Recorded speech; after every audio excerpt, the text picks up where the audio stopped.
So I had technical difficulties and I needed to start another meeting, okay? I'm gonna mute everybody.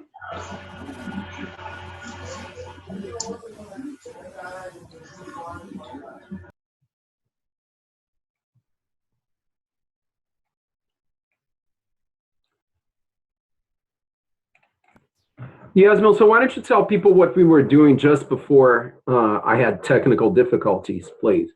I was doing a research about the uh, what's his name? Oh, how do you say his name? You have to say it. I can't. Oedipus. Uh-huh.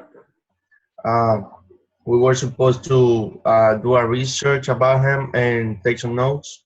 Right. And anyone who joined later and has fresher memory and remembers what the legend of Oedipus King is can just type the results in the chat box. You don't need to do research. If you remember anything about it, just type your results in the chat box. Okay. Thank you, Yasmil. You're welcome.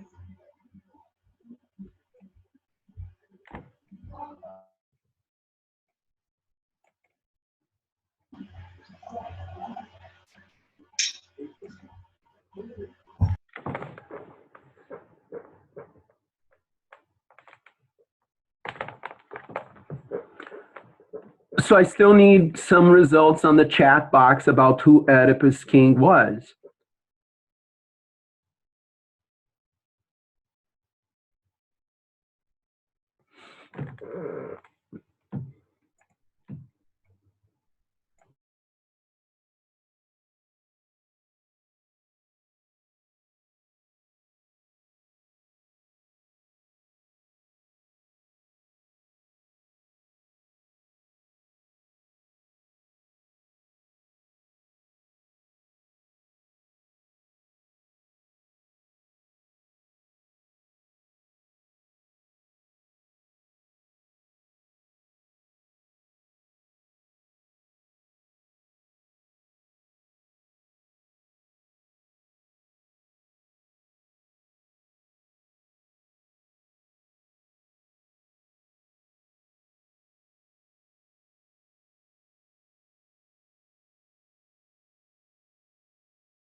Natalie, do you remember anything about the story of Oedipus? Yes, I am writing about that his father have a dream. No, wait, type it. Don't share it, type it. Don't say I it. am doing it.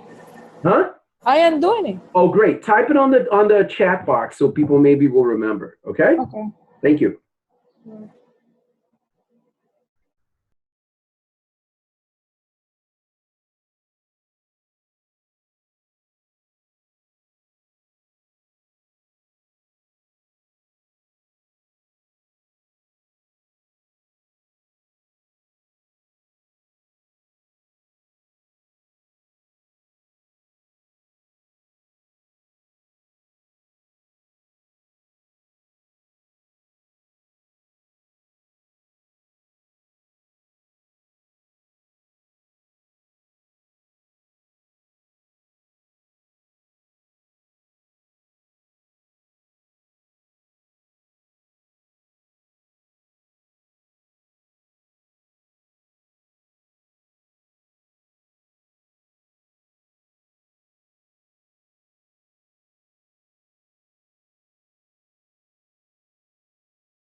Arash, summarize the results of your research, however far you've arrived. Write something down in the chat box. You can't spend that much time without producing. Okay? Sure. I'm trying to comment on the PDF and then copy it to for class. Okay. Well, you can start with the class, perhaps. It's probably faster if you do it that way. Okay?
Corrales, do you remember anything about the Oedipus story?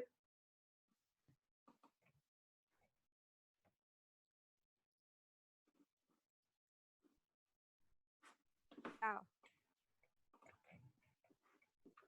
I can't hear Corrales. wait, hold on, hold on, hold on. Ciao. It has to be a little louder. Okay, now you hear me? No, it's very faint still. Okay, hold on, hold on. Now? It's still very faint. Oh my God, it's because my voice, I'm sick. Wait, now? Yeah, it's the sound. You have to work on the sound on the audio. It's not very clear. Let It's me, not your voice. okay, let me try one more time. Maybe you have to speak closer to the mic. I don't know. Now? Yeah, I can hear you faintly. Okay, okay. So that was the story from yesterday that you were telling us, right? Yes, so why don't you write it down on the chat box, whatever you remember. Natalie and Eduardo are getting ahead of you. Don't let them do it. Go ahead and write whatever you can remember, okay? Okay. Thank you.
Okay, Eduardo, it seems like you remember the story, right? So I'm going to ask you to hold back just a little bit and let's see if maybe someone else, maybe John can wake up, Christian can wake up, someone else can wake up and continue to tell me what.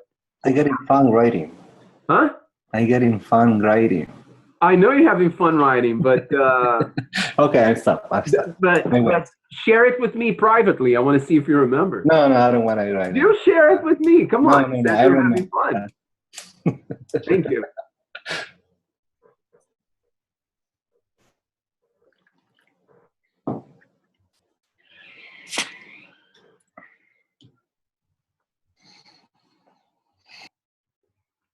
Maria, try to continue the story. So this guy becomes a king, and then what?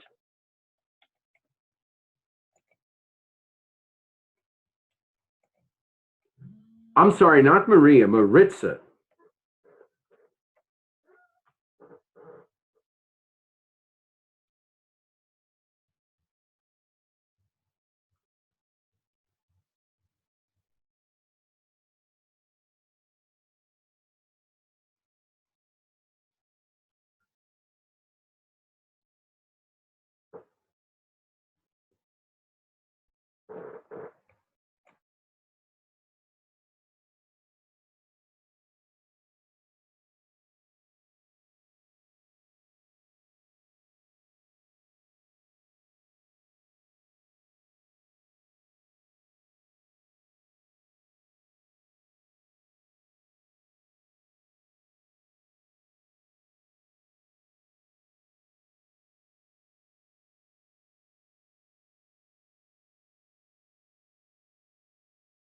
Hi, Joe. Can you hear me?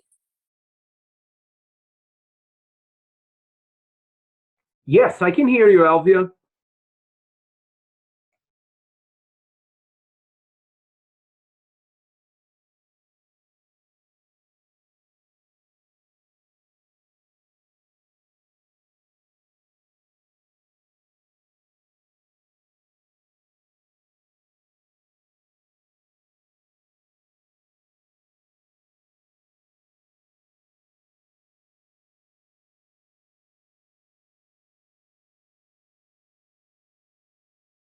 Christian, do me a favor and read Eduardo's notes and then John's notes out loud for everybody to hear.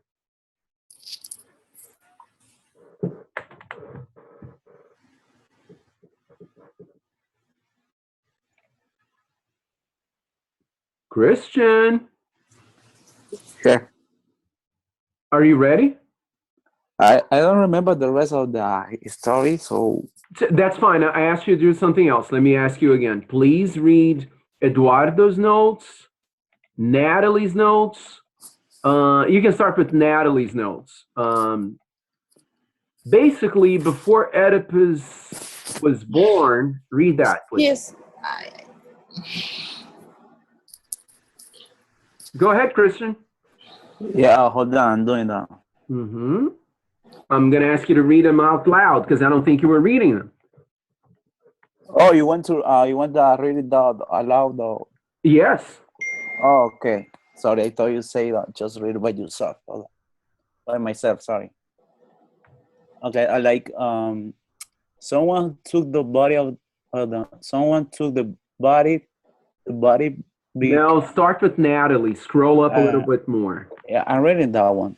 Yeah, but let's hear them out. Let's hear her notes out loud, please.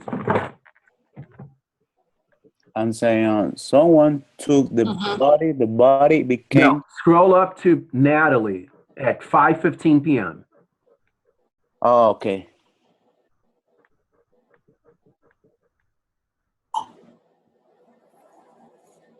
Only have the 5:24. Oh, okay. Maybe because we started a meeting. So I'm going to read what Natalie wrote, okay? Basically, before Oedipus was born, his father had a dream that the son would kill him, and he decided to kill the baby when Oedipus was a baby, so that the king wanted to kill him because the oracle had said that that son was going to kill him when the baby grew up. His mother put him in a small canoe and then on the river.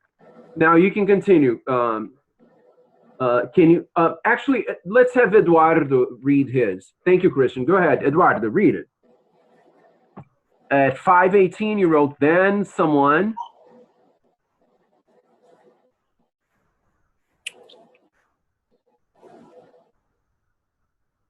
Eduardo.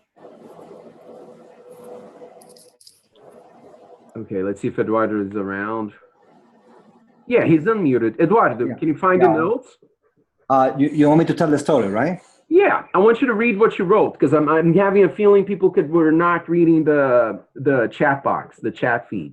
I wrote in the chat box, not in my notes, but let me try to find. I don't know what it is. Well, you typed it at 5:18 p.m. Oh yeah. Oedipus was a baby that the king wants to kill because. Give me 1 second.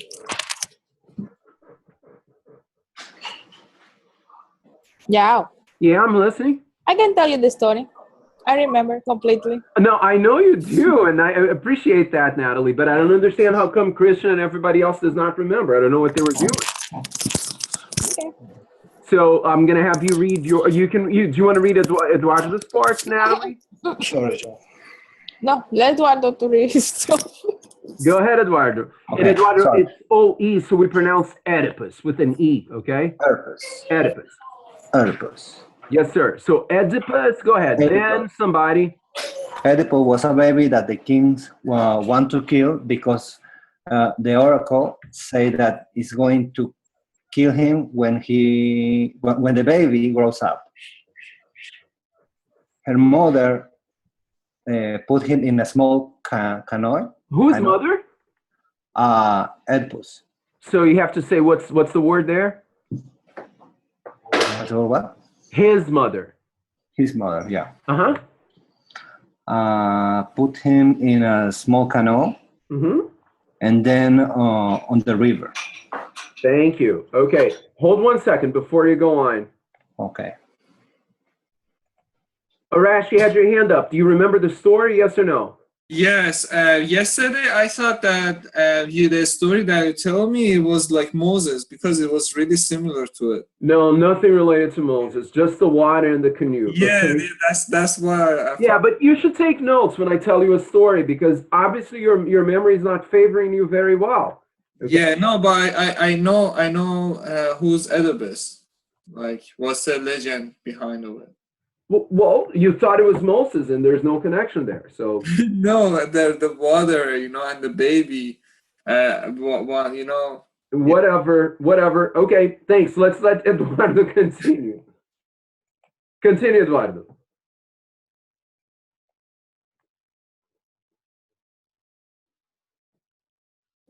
Okay. Then somebody find him and raise him. Raises him. Raise him. Okay. He became king of another territories. I don't know where. I don't remember the territories. Uh-huh.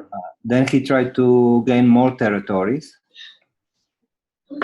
And Then I say, okay, thank you. After he grew up Christian, what did Oedipus do besides gaining and conquering territory? Let's see if Christian can answer this. Yes, Christian. Well,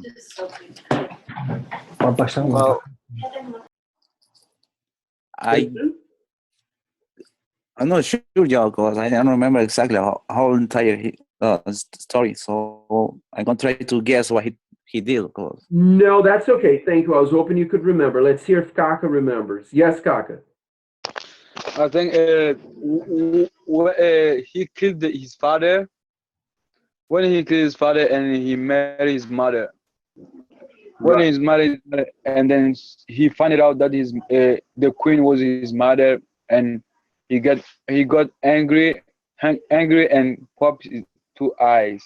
Poked both of his eyes out. Okay, thank you. Now you seem to remember.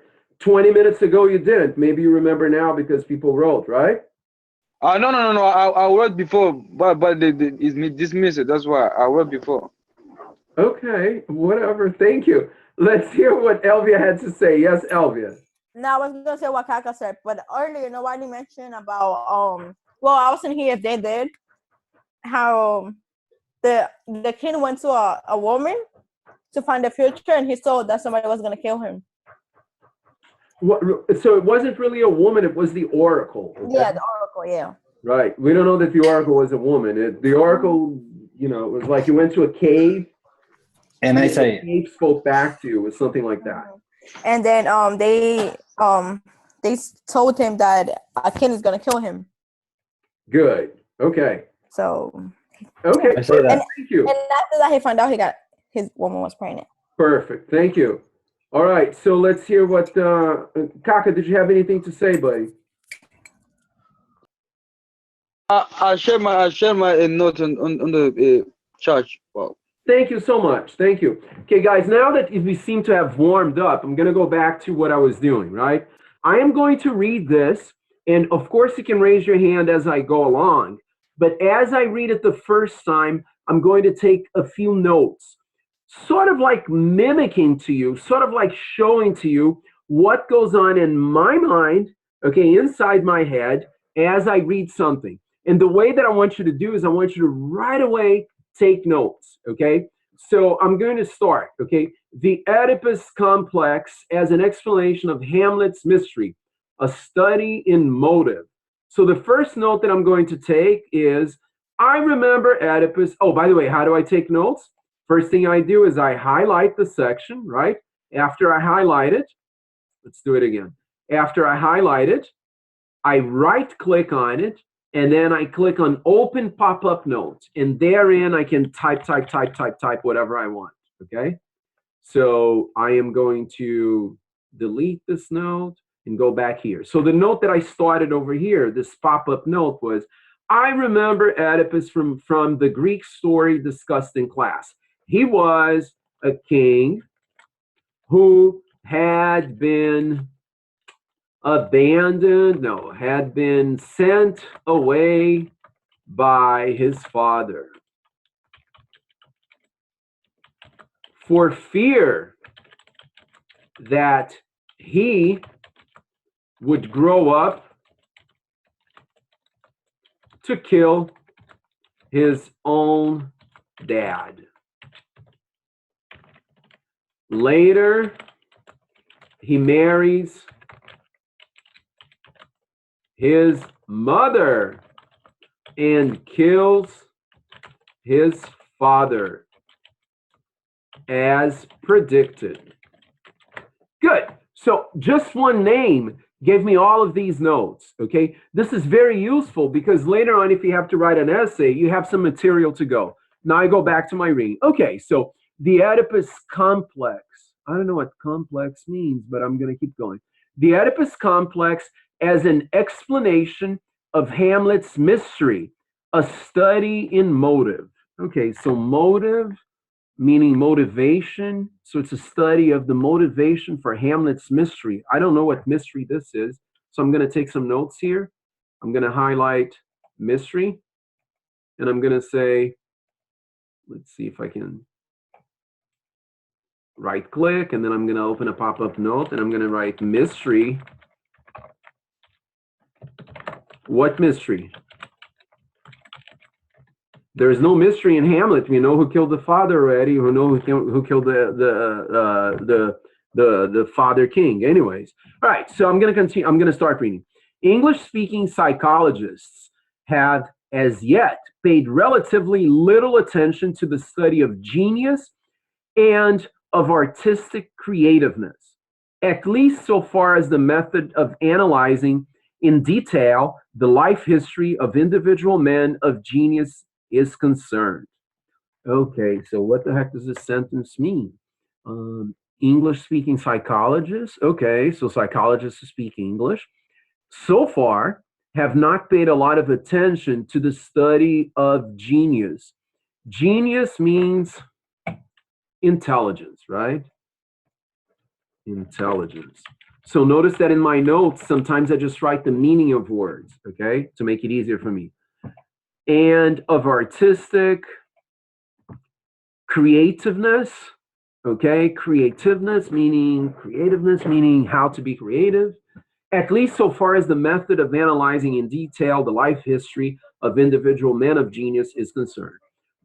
So I wonder if you guys get a sense right now of what I want you to do, okay? What I want you to do for now, for the next 5 minutes or so, is to read just the first and second paragraphs, actually just this first page, okay? And I want you to take notes. I want you to open as many pop-up notes as you can after you go through it. So for us to go through it all together, we're first going to hear it, okay? I am going to read it all, and I'm not going to tell you what's going on in my brain. I'm just going to read it. Then someone else is going to read it, and then finally you're going to read it and take notes. So I'm going to read it kind of fast, and stop me by raising your hand if you have a question. English-speaking psychologists have, as yet, paid relatively little attention to the study of genius and of artistic creativeness, at least so far as the method of analyzing in detail the life history of individual men of genius is concerned. In Germany, stimulated by Möbius's example, many workers have obtained valuable results by following this biographical line of investigation. Within the past few years, this study has been infused with fresh interest by the luminous writings of Professor Freud, who has laid bare some of the fundamental mechanisms by which artistic and poetic creativeness proceeds.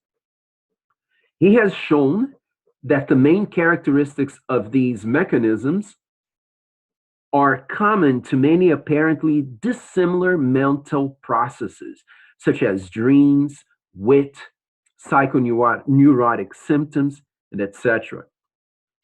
And further, that all these processes bear an intimate relation to fantasy, to the realization of non-conscious wishes, to psychological repression. And then there's a word in German, Verdrängung, the reawakening of childhood memories, and to the psychosexual life of the subject. His analysis of Jensen's novel Gradiva will serve as a model to all future studies of the kind. It is generally recognized that although great writers and poets have frequently made the most penetrating generalizations in practical psychology, the world has always been slow to profit by their discoveries. Of the various reasons for this fact, one may here be mentioned, for it is cognate to the present argument. It is that the artist is often not distinctively aware of the real meaning of what he is seeking to express, and is never aware of its source. The difficulty experienced by the artist in arriving at the precise meaning of the creation to which he is laboring to give birth has been brilliantly demonstrated by Bernard Shaw in the case of Ibsen and Wagner. The artist, blah, blah, blah, blah, blah. So here goes my very quick summary of what I have just read, okay? And I'm going to just, instead of doing a highlight, I'm just going to right-click and add a sticky note. This author discusses some connections between art, and I'm going to put in parentheses, namely literature, and psychology.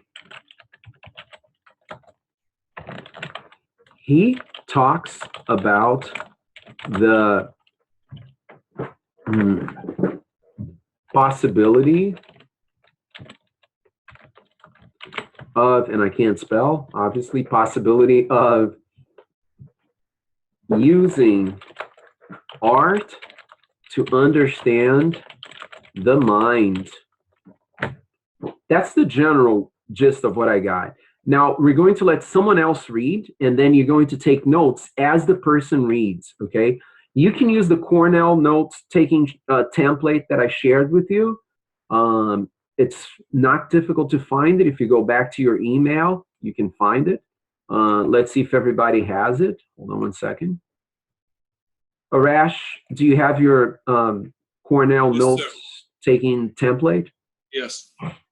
How do you have it, digital or in print? Digital, the one that right now you're working on it, right? That's the one that you're asking? No, I'm asking you for the Cornell note-taking system template. Hmm. What is the Cornell note-taking system? Oh, the one that you do some question and then you Yes, you RQRRR. Yes. yes. Record, questions, review, recite. Uh-huh. Both. Okay. So if you don't have it digitally, you can reach for it in your email, or you can just Google up, download, or you can Google up a Cornell note-taking template. Okay.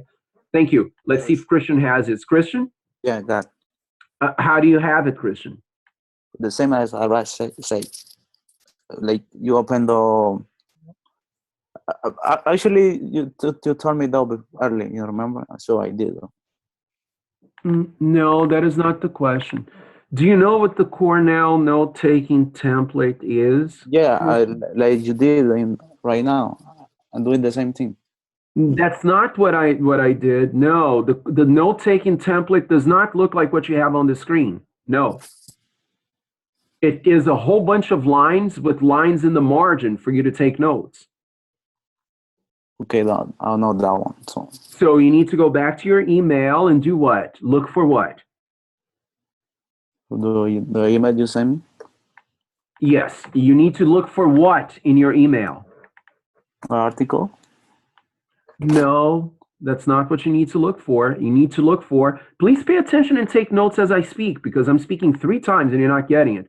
Cornell, Cornell, note taking.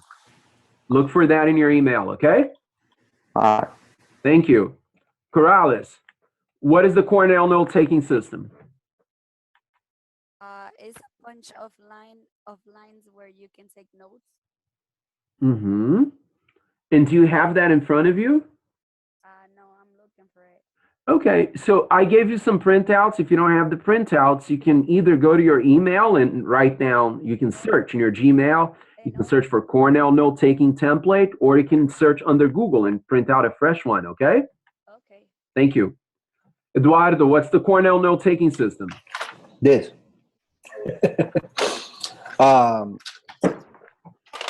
Yeah. You have to take notes like keywords, stuff like that on the right side. Yes. Of the page. And on the left side, you're making questions. And at the end, you try to answer the questions. Very good, right? Thank you. Let's see if anyone else remembers any other details about this. That was a good summary. Thank you.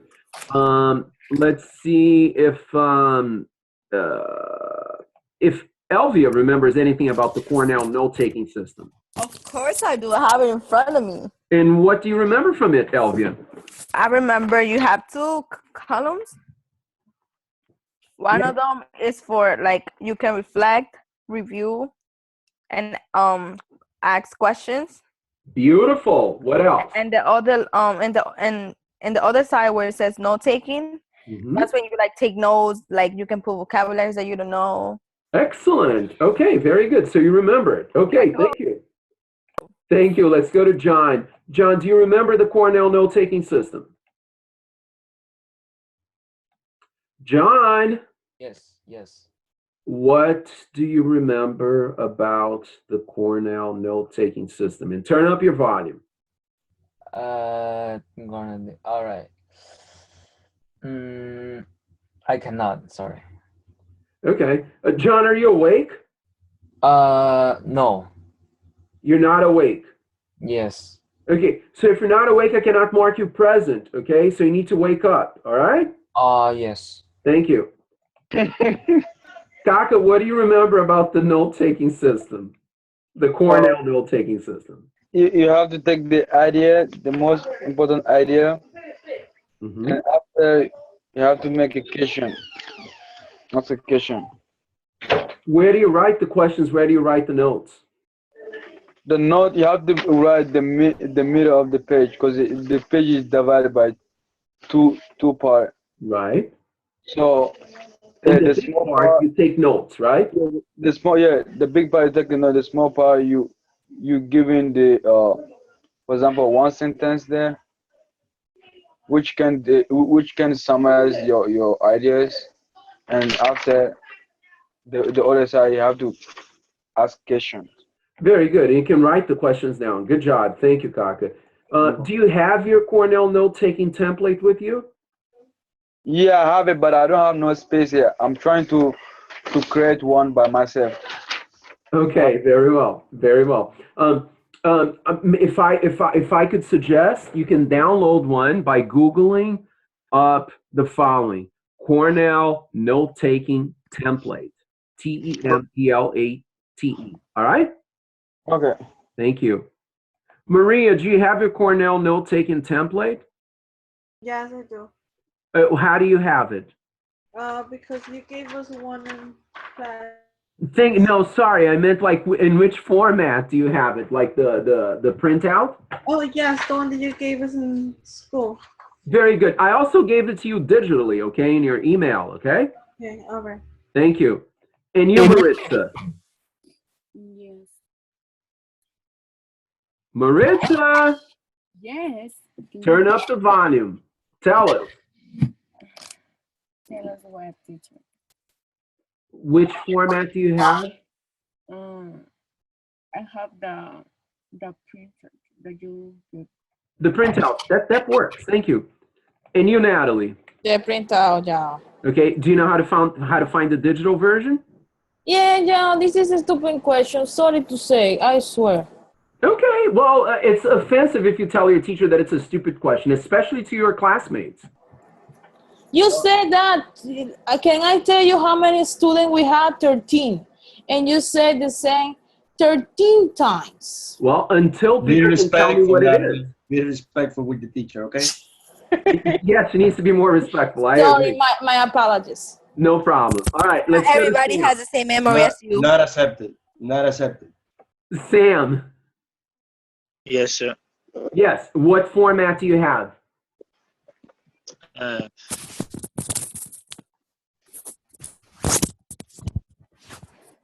Sam, are you with us? Yeah, I'm trying to show you the document I have here. It's not working, buddy, because I'm sharing screen, so I can't see it. All I can see is my screen, and all you can see is the paper. So, what format do you have? The non-digital format. Okay, that works. Thank you. And you, Yasmo? Got the printout. Wonderful. So I'm right now going to ask Yasmo to read, and everybody else, you're supposed to take notes using that, okay? I'm not asking you to open a pop-up note yet because we're going to listen to Yasmo reading. He's going to read the first paragraph, then I'm going to pick on someone else to read. As he reads, take notes. Go ahead. The paragraph that is on your screen? Yes, sir. All right. English-speaking psychologists have as yet paid relatively little attention to the study of genius and of artistic creativeness, at least so far as the method of analysis in detail. The life history of individual mind of genius is concerned. In Germany, simulated by Mobius sample, many workers have obtained valuable results by following this biographical line of investigation. Within the past few years, this study has been infused with fresh interest by the luminous writings of Professor Freud, No, it's Freud. Wait. Freud. Of Professor Freud. Oh, Professor Freud, who has laid bare some of the fundamental mechanisms by which artistic and poetic creativeness proceeds. He has shown. It's shown. The spelling is different. It's from 1910, but it's shown. Okay. Okay. shown that the main characteristic of these mechanisms are common to many apparently dissimilar mental processes, such as with psychoneurotic symptoms, etc. Etc. And further, that all these processes bear an intimate relation to fantasy, to the realization of non-conscious wishes, to psychological No, repression. repression. Was this?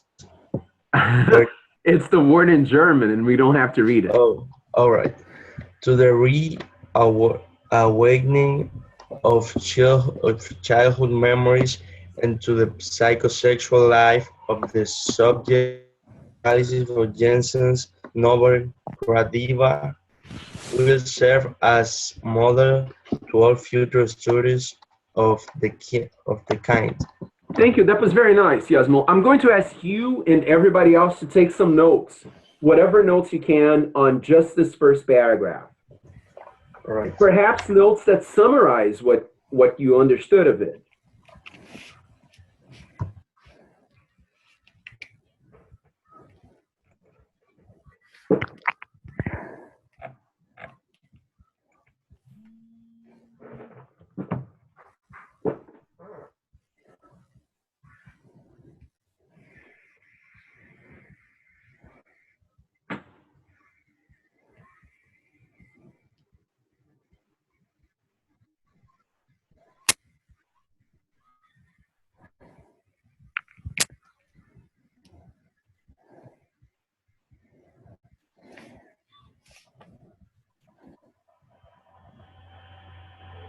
Yasmo, lower the volume of your music, buddy. Sam, go ahead and tell us what you wrote. Please read your notes very briefly to us.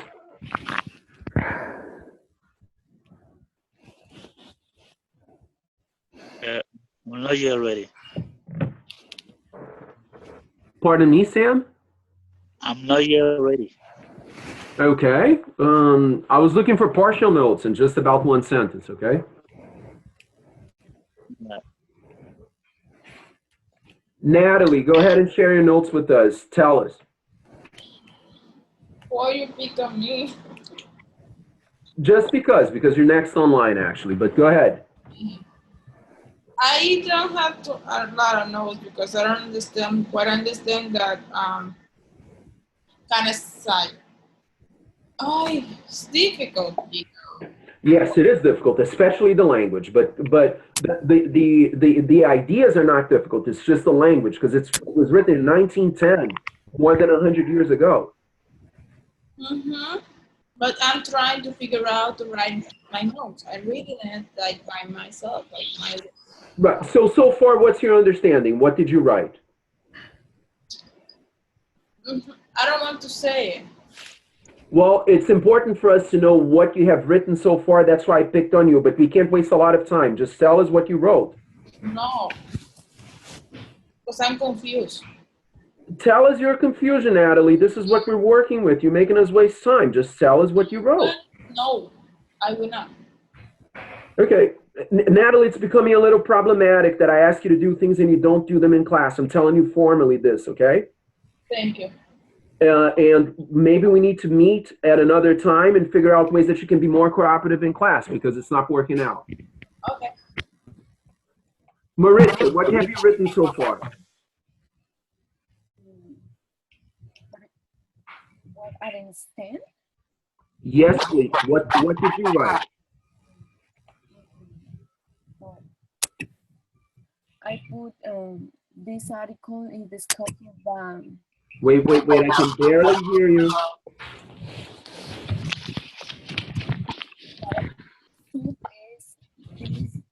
This article trying to find out what happened between Hamlet's plane and Oedipus. Mm-hmm. complex between them. So they thought that the mind, the brain, is an important role for Maritza, I hate to cut you. I hate to interrupt you, but I really cannot hear you. Type it up and share it in the box, and then I'll read it out loud. Okay? It sounds like you have a lot, right? I'm sorry, but I'm sick. It's my voice, maybe. Okay, so type it up, and I'll read it. Okay? Thank you, Maria.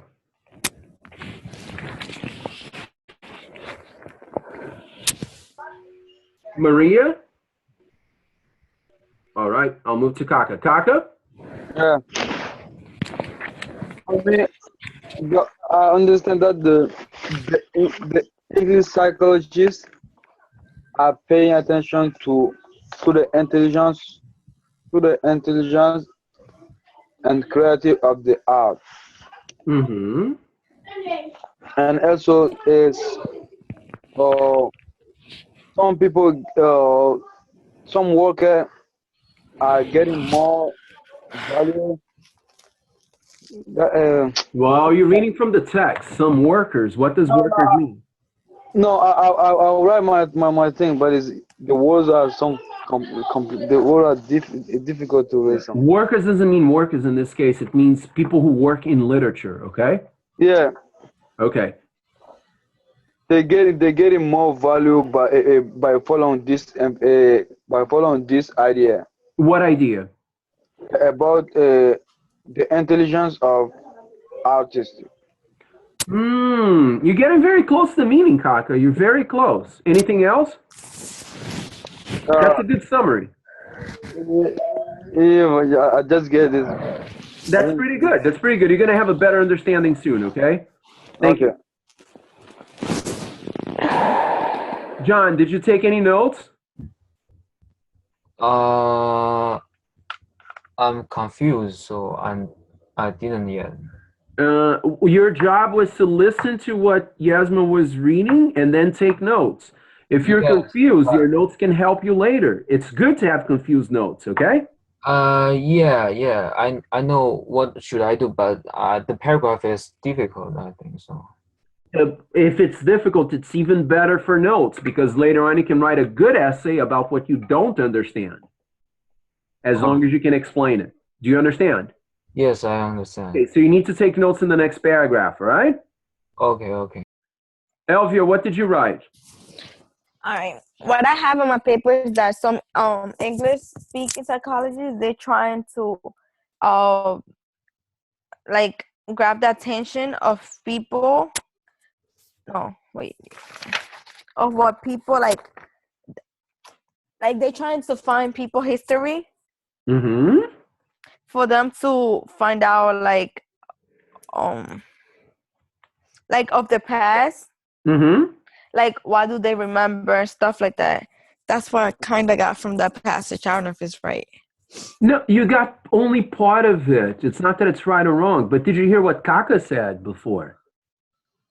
No. Well, Kaka summarized half of the article and you summarized the other half, so you needed to pay attention to him. Okay? Eduardo, go ahead. What did you understand and what notes did you write? I'm mute, right? It's about a study. The process that the artists use when they try to do poems or plays or it's a mechanism. They try to discover what mechanism they use, and they found almost all the artists they have the same characteristics in this mechanism to do what they do, even when they are different. And what did Elvia just say? You're saying all these mechanisms, and what does that have to do with Elvia, what Elvia just said? I was weird. I don't know what did she say. Sorry. Well, Elvia talked about all these thoughts that happen. Please take notes, Eduardo. Whenever someone else is talking, you have to listen to them because everybody's getting part of it, but you're not listening to what the other people are saying. If everybody here spoke just a little bit, it would be enough because everybody has been right so far. But you're only getting pieces of it, which is normal. It's your first reading, okay? Okay. All right, let's hear from Corrales. Yes, Corrales, go ahead. I just write notes. Is okay like that? Yes, please, your notes. Go ahead, please. I put a little notation of the story of genius of artists. So a little bit attention to the story of genius artists. Okay, what else? Within the past of year, they have been interested of the fresh of by writing. Right. And as Elvia said that they have like they want to know what they have some thoughts about it about what Hamlet and what is his name of Oedipus said, something like that. Good. I think you summarized better than everybody else because you put all the information together. So now say all of this in your own words. What is this paragraph talking about? That they want to study more about Hamlet and about it. Wait, you're going away. I could hear it, but now I can't hear you anymore. Okay, that they want now. You can hear me? Yes, like that I can. Yes. Okay, so they want to study more about Hamlet and Oedipus. Oedipus. Oedipus about the story that they've been reading. I don't know. Mm-hmm. And then the story is supposed to help us understand what? The artist of the creativeness. Well, no. You said that it was something related to what Elvia was saying. That how the mind works. Do you understand? To use the story to understand how our mind works. Okay? Okay. Christian, what did you understand? Okay, well, this article talk about the psychologists. They have to like pay more attention to people who have a brilliant mind. Mm-hmm. And I'm not sure if you say they have to find a new method that can observe all these people. Yes. They can get the good results, and the Professor Freud support with his knowledge for this. Are these your notes? Yes. Excellent. Very good. I'm happy. Okay. Arash. Arash. Arash, are you gone? Oh, let's see. Arash will be back in 3 minutes. He sent me a note. Okay. So I'm gonna go to a girl. Let's go to, oh gosh. Let's go to Maria. Let's see if she's back. Maria, are you there? Maria? Maria, I can't hear you. Hello? I don't know if Maria's there. I think she's probably on the phone. I can't hear Maritza. Let's try Natalie. Yeah. Natalie, are you there? Yeah, I'm here. Okay, so I'm going to ask you to read the next paragraph, please, just to the end of the page. It is generally? It is generally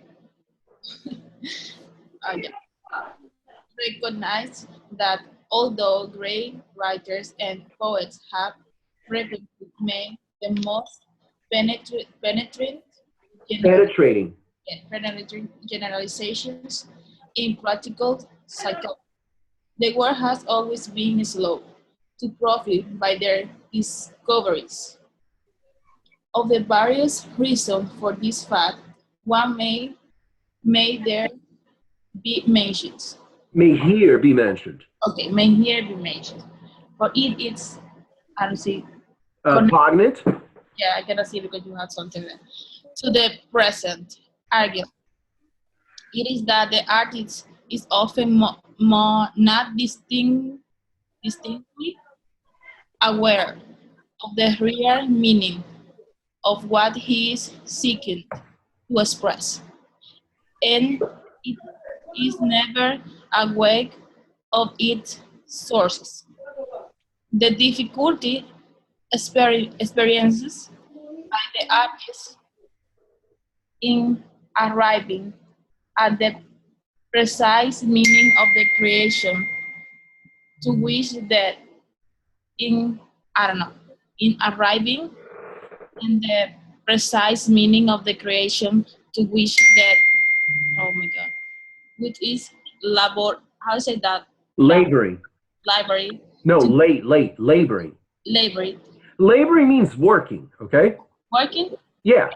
Okay. Weber has been brilliantly demonstrated by Bernard, how you say Shaw? Shaw. Yeah. In this case, sorry, John. Sorry. Uh-huh. You don't hear my phone? I heard your phone, but I'm trying to hear you finish. In the case of Ibsen? Yeah. And Wagner. Okay. Okay, very well. Now, here's what we need to do before we move on. We need to take notes on this second paragraph. It is a little easier to understand, but I would like you guys to come up with before I move on. Thank you, Natalie. I'd like you guys to move on now and perhaps come up with questions for me so I can help you with vocabulary questions, okay? So review it and then raise your hand with questions that you may have about vocabulary here. If you don't have any questions of vocabulary, then I'm going to have some questions of my own.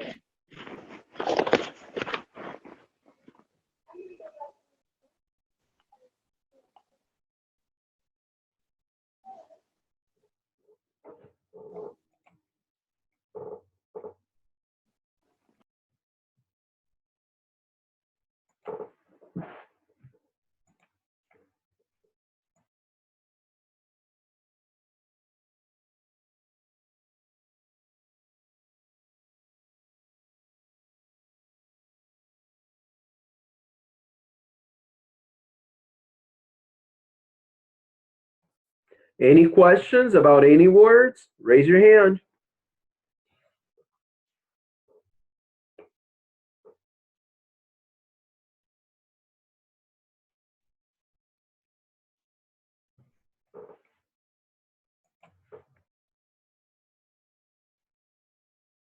Yes, Yasmo. What does penetrating generalizations, what does that mean? Okay, very good. Good question. So penetrating, what does that mean? Something that is penetrating. That means that it goes deep, okay? Okay. To penetrate means to go in, right? So the most penetrating generalizations means that they can create a general rule for something. That's a generalization, right? Okay. And if it's penetrating, that means that it applies to that it goes very deep. Okay. It applies to something. So let me hear from someone else. Thank you, Yasmo. Let me hear from someone else what a generalization is. Kaka, what is a generalization? Kaka, what's a generalization? Generalization is like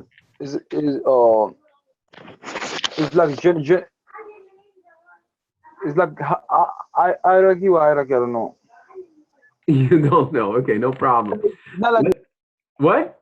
Level. I don't understand. It's not like level. No, I said what a generalization was. I don't think you were paying attention. Let's see if John got it. John, what's a generalization? I didn't got it yet. Okay. Let's hear what Eduardo has to say because he raised his hand. Yes, Eduardo. When applies to everybody, like Right. So it's like a rule, right? yeah. That you can create that can apply to everybody. So let me make a generalization here. Okay. John was sleeping a couple of minutes ago. So I'm going to create a generalization. Everybody else in the class is sleeping because John was sleeping. Correct? Yeah. No, it's incorrect because you're awake, but it's still a generalization. Okay. No, it's not correct because yeah, if you put in general, it's just John who is sleeping. Yes.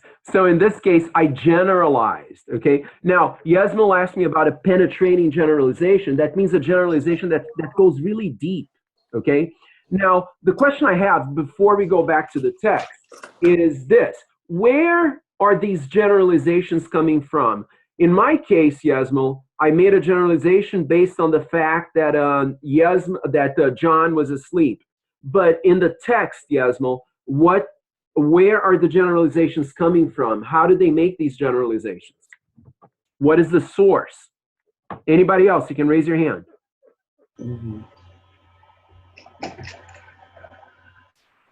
Yes, Kaka? I think this comes from the psychology, from the art. Yes, not from psychology, but from art. Exactly. Yeah. So they're making these generalizations from art. The inspiration is coming from art. Very well. Yeah. Okay, thank you. Yeah. Yeah. All right, so we're going to go back, guys. We're going to go back to more questions. Yasmil was quick, and he asked the first question that I was going to ask: most penetrating generalizations. So if I was reading this is how I would read this. Okay, I would create a pop-up note like this, and I would say, this means interesting, comma, well thought rules that apply to everybody. They, psychologists, right? Psychologists have made these rules from inspiration that came from works of art. That's how I took my notes. You guys can take your notes whichever way you want, but that's how I took mine. Okay. Let's see what Maritza says. Maritza said, this article discusses about the connections between Hamlet's play and Oedipus. This study is based on the artistic field and the creativity of the mind that we have had since we got awareness. Pretty good, Maritza. Okay, so let's continue with the vocabulary. Let's not worry about the meaning so much. Let's go with the vocabulary. Okay, profit by their discoveries. I want somebody to explain to me what the profit part means. They have been slow to profit by their discoveries. Profit by their discoveries. Maybe you want to read the whole sentence, okay? It is generally recognized that although great writers and poets have frequently made the most penetrating generalizations, in other words, arts, okay, the arts, artists, writers, they come up with these really interesting ideas. In practical psychology, though, the world has always been slow to profit by their discoveries. So profit, what does that mean? Anybody can answer. To profit by their discoveries. What does that mean? What does the word profit mean? Yes, Kaka. It's not to gain something? Yes, to gain something. Sam, what does it mean to profit by their discoveries? Take advantages of. Pardon me? Take advantages of something. Yes, to take advantage of these discoveries. Thank you. All right, keep reading, and if you have any other questions, I'll ask you. I'll answer, sorry. Hello? Yes? What did you say? Excuse me, what did you say? If you have any other questions, Sam, you can ask, you or anyone else, okay? No, it's fine. I don't have any question. Good, thank you. So go ahead and start taking notes of the meaning of the whole first page, okay?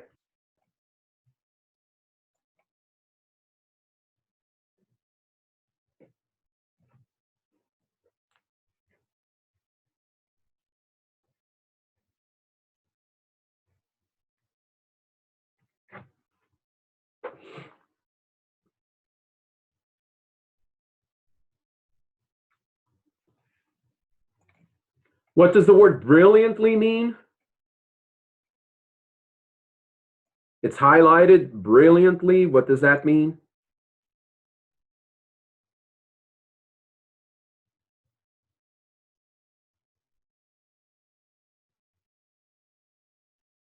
Yes, Kaka? To show clearly. Fine, but in this case, brilliantly doesn't mean that. Brilliantly means very intelligently. Okay? Right. Very bright as very intelligent. Okay? That's what I mean. Good.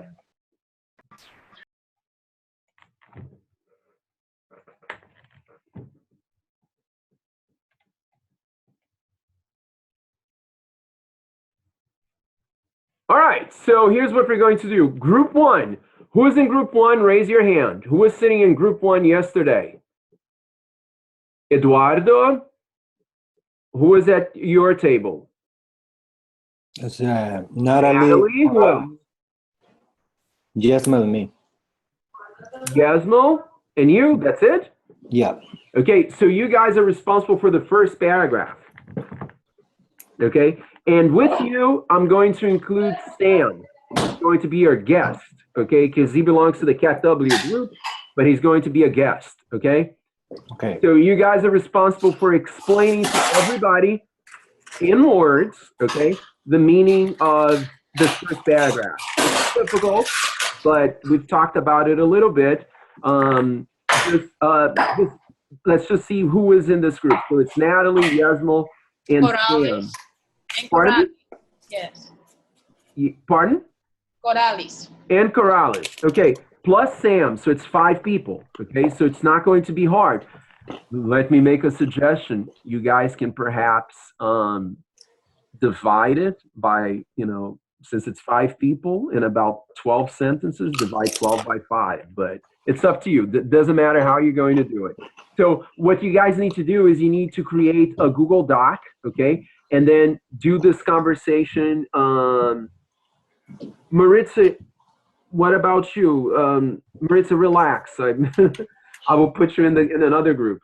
So you guys are going to be creating a Google Doc, perhaps, and then you share it with me plus the people in the group. Okay? Do you guys know how to do that? No. Yeah, excuse me. Yes, Natalie.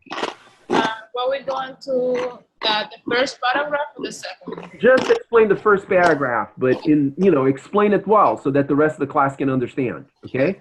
Thank you. All right? So the group again is made up of Natalie, Corrales, Eduardo, Sam, and Yasmo. That's it. Okay, so for the second group has a couple of other people. It has Maritza,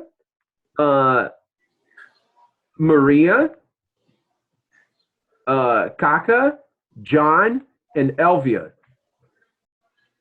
And I think Arash too.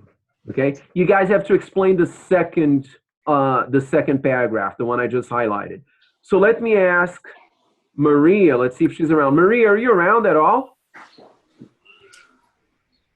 I guess Maria's getting marked absent. She's not around.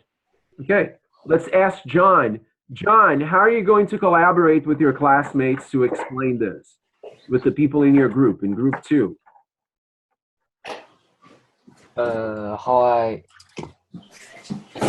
Excuse me? Can you repeat your question? Absolutely, no problem. How are you going to work with your classmates? How are you going to collaborate with your classmates to do the task I just gave you, which is to explain the second paragraph? How are you going to do that? I just see my own opinion and share with them. How are you going to share it with them? Speak clearly. Okay, no, but you need a you need a platform to do that, and you weren't paying attention. But I said use Google Docs and Oh, share the document with them and with me. Do you understand? Oh yeah, okay. Do you know who's in your group, John? I know. Yesterday, Okay. right? Thank you. All right. In that case, guys, I won't talk to you guys for another 10 minutes, okay? But in 10 minutes, you need to share the results of explaining this paragraph. It's not difficult, it's just one paragraph. Does anybody have any other questions?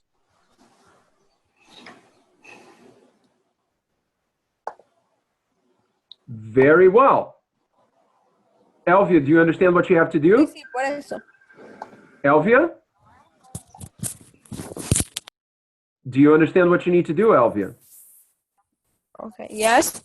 Okay, how are you going to share the results of your work? Um. John, tell her, how is she going to share the results of the work? Driver. Google Drive. Yes, by Google Docs, okay? Okay. Do you know how to do it, Elvia? Yes. Okay, then get to work. Let's go.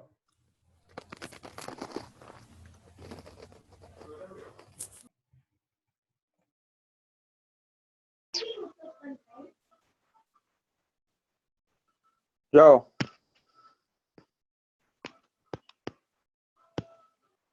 Yo. Yo.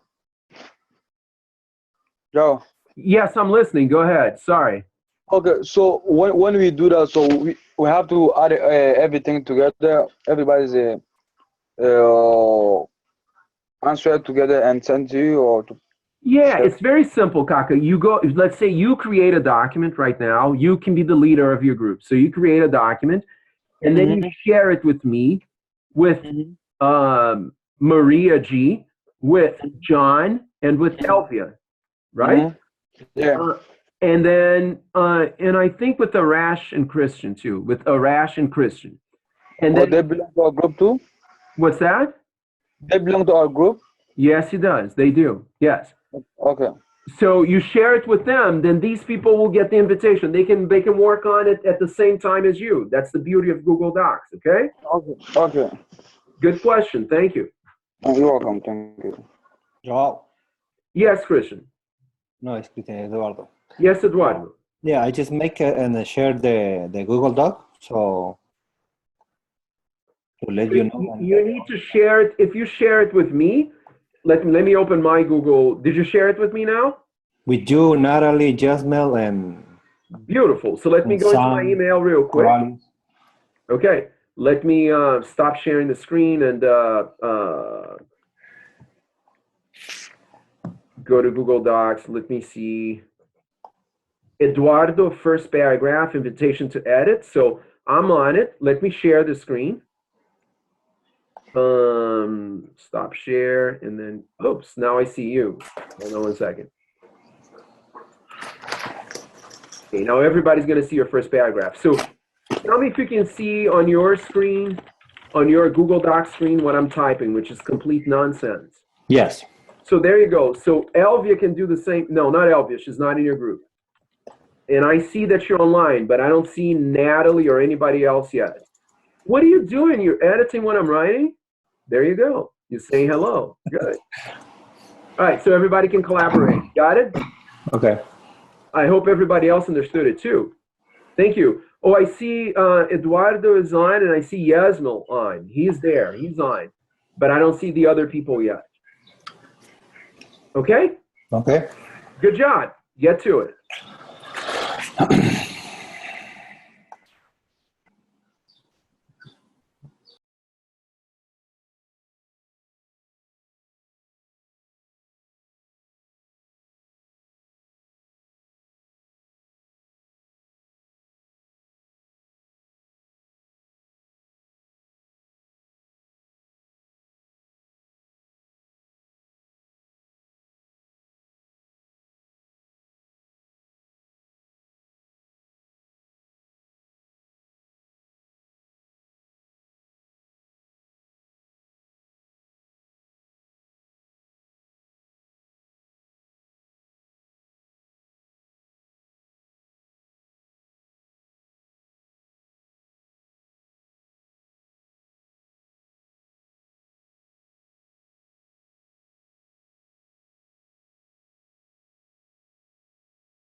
Guys, I don't have any email for, like working. I don't know who's responsible, but yeah, send me some invitation, please. Thank you. Send your email to Kaka. Kaka? He's doing it. So send your email to him. All right, cool. Thank you.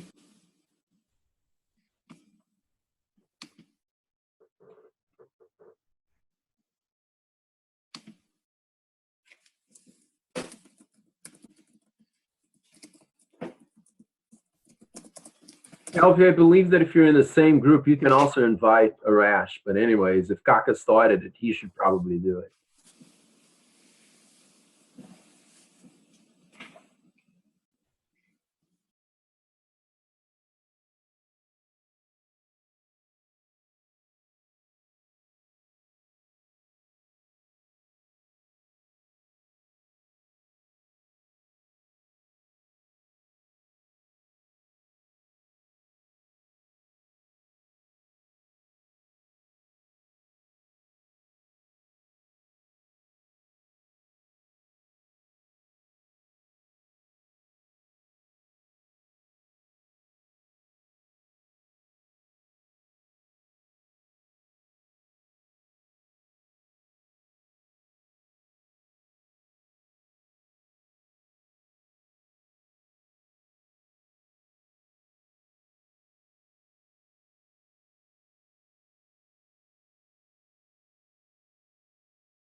I keep them hoes like a fairy.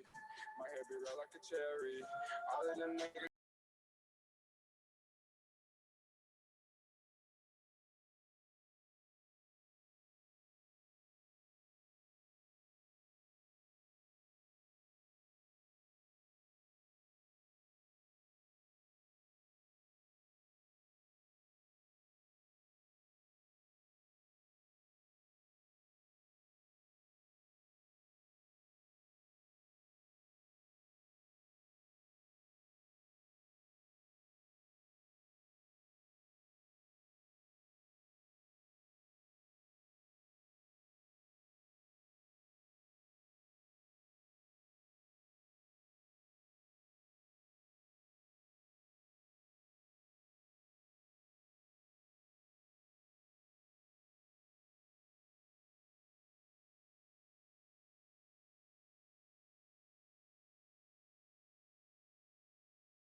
Guys, who was in our group?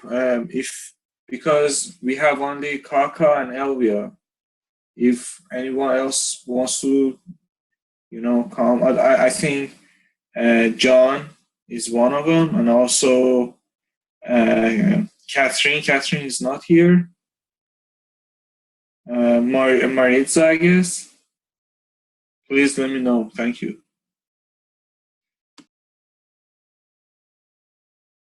Arash. Yeah. Arash. What's up?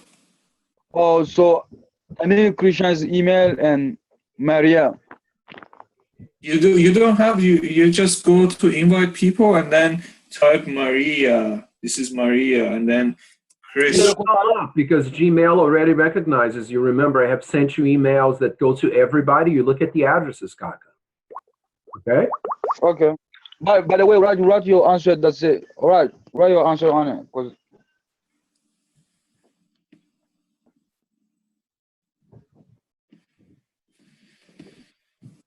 Arash, inbox him your address, please. Send a private message to him.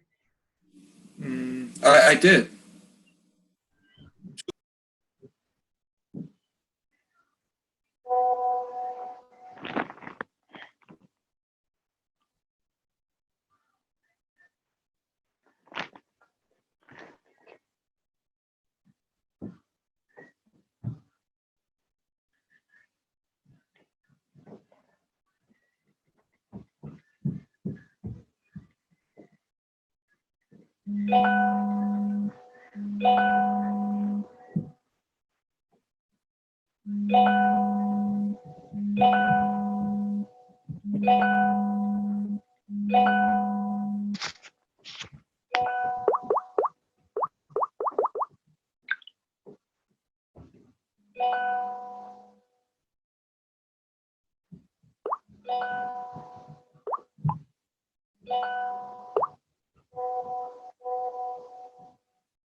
Okay, guys, just to keep track of time, it's been way over 10 minutes. It's only one paragraph, and I gave you a reasonable amount of participants. So if you did not divide up the paragraph, you can think about doing that right now, but I need the results within the next 5 minutes or so. Okay? Let's see if you can do it in maybe 3 minutes and just come up with a brief summary of the paragraph. We have to move on. We have 3 more things to do today. Okay?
Maritza, I got a document on Google, but then I replied to you asking for permission to edit. You didn't include me with permission to edit, so I can open it and look at it, okay?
Okay, guys, time is up for this activity. We're going to have to wrap it up and move on to the next part of this, which is you're going to be writing an essay pretty soon about this whole text. But before we do that, we have to go back to reading Act 4. And there's more to Act 4. We're going to do something else with Act 4 today besides just reading it like we've been doing before. Let me give you 2 minutes to come back to wrap up whatever you have. And since you've already shared it with me, we'll be able to look at it later. I'll give you 2 minutes exactly, okay, to gather your thoughts and come back.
Okay, guys, so we're going to.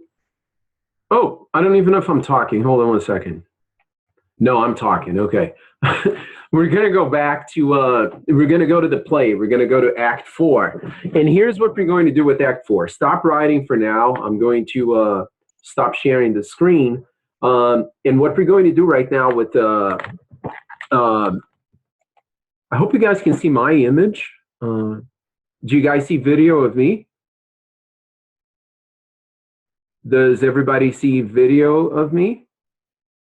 Does anybody? No, no, no, no. Okay, Maria, thank you. It seems like when I start recording, I lose video, so I'll see what I can do about that. But anyways, I look very handsome today. I guarantee you that, more than I usually do. You know, it's kind of difficult because I'm already, anyways. Seriously now, I'm going to show you guys Act 4, which is kind of easy for you guys to get by just Googling up Hamlet, Act 4, Scene 2. So it's the first link that comes up. Let me share that screen with you. Share screen. Share screen. There it is. Okay, so all right, so what we're going to do that's different today is within the same groups. Let me ask you guys if you remember the first Prezi that we looked at and the second Prezi. What do you remember, Christian, from the first Prezi that we looked at, the first Prezi about Hamlet? You remember anything from it? What do you mean with Prezi? Prezi, it's a presentation that I used in the independent study. Corrales, do you remember anything? About what? About the first Prezi that I showed you about Hamlet. I think so. Okay, what do you remember?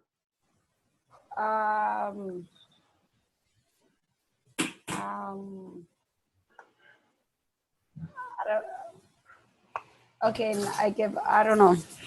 Okay, Sam, what do you remember?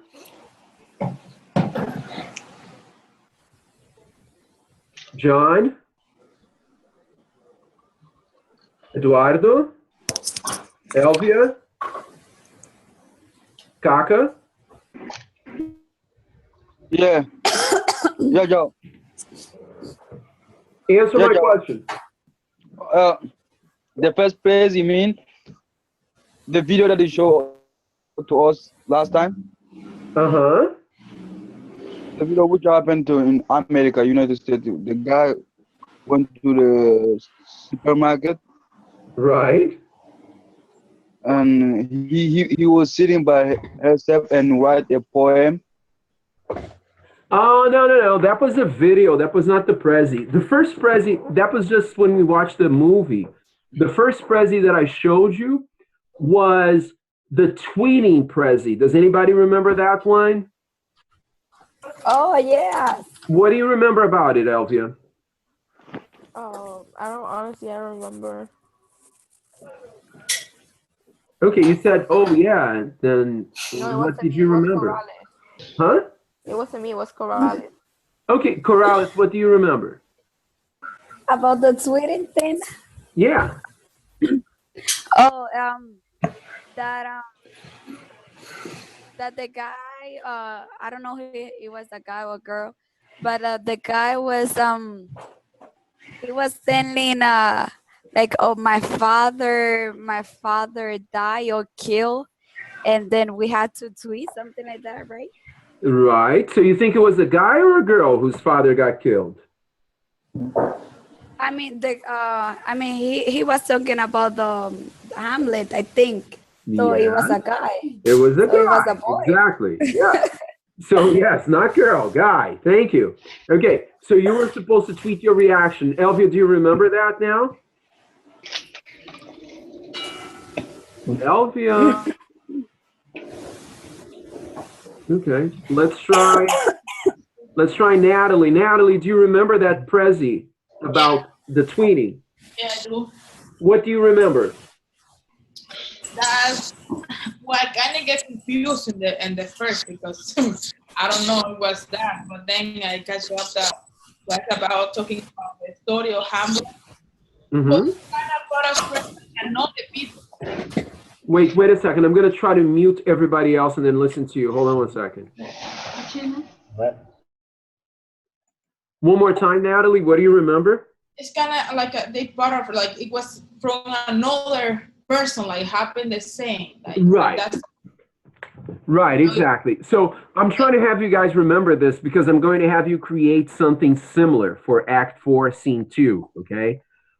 It's something that I plan on using for the final ceremony, okay? Because not everybody else has read Hamlet, but we're going to try to write a summary. Remember, we were writing a summary yesterday of the play. So we need just the most important information. And then we have to translate it into very easy situations that people can understand. So before we can do that, we're going to need to give a little bit of background to the people.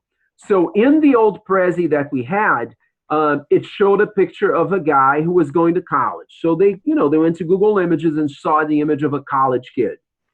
And then it showed the image of somebody receiving a call. It was Hamlet getting a call from his mom saying, "Your father just died. I need you to come back to Denmark very quickly."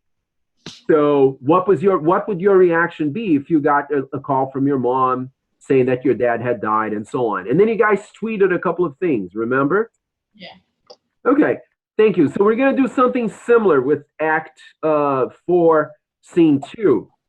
Now, I'm going to divide Scene 2 by half. Group 1 is going to do the first couple of pages. There are not too many pages in Scene 2, okay? If you look at the screen that I'm sharing with you, so it starts with, Hamlet talking to the gentleman, and he's talking about the body being safely hidden, right? And then the two guys enter. Let's see how many pages. Page 2.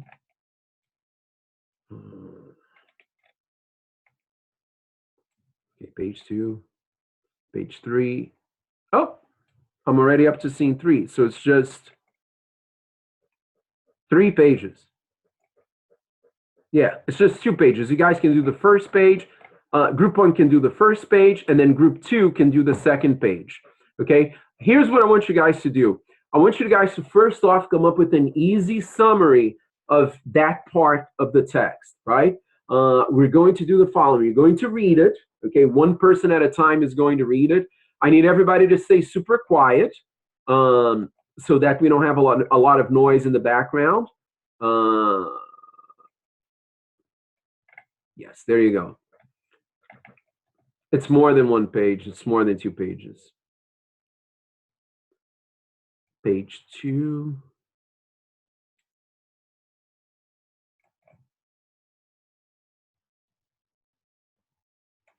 Three. Sorry.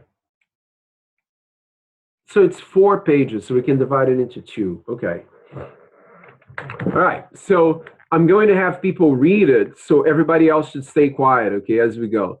Okay, let's start with you, Christian. You have to speak loudly, okay? You're going to read Claudius's lines, and then after that, I was going to have Corrales. I hope she can have her mic on. She's going to read Gertrude's line, and then Eduardo is going to read the next line, and then Elvia, and then we stop, okay? So let's begin. Go ahead, Christian. You can begin. Go ahead. Does this having signs of yours mean something? You have to tell me what I need to know where is your son. Ah, my lord, you wouldn't believe what I've been witnessing tonight. What, Gertrude? How is Hamlet? As mad as the wave of no, as mad as the wave and the wind when they struggled together in the storm. And in the same range, he heard something behind the tapestry, whims out his sword. Sword. A rat. And this deranged state of mind, he kills the good old man who is still Hidden. hidden. Oh, this is terrible. Will be happen to me if you will be there. His wildness is a threat to all us. To No, you, it's a threat. threat to all of us. To you, to me, to everyone. How will deal with this violent deep? I am the one who will. Sorry, I am the one who will be blamed for not retaining and confining this mad young man. Sorry, but I love him so much. I didn't want to think about that. I had to do.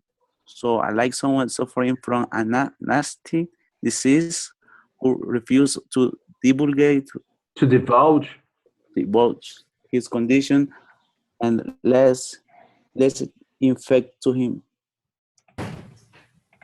To the core. The core. I kept that condition secret, and I let it grow more dangerous. Where has he gone?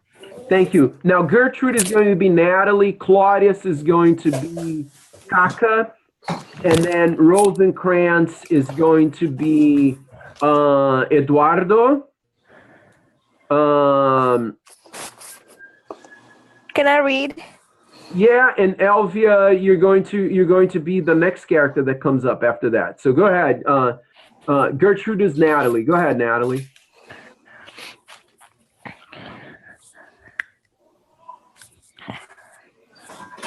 So finish with where has he gone?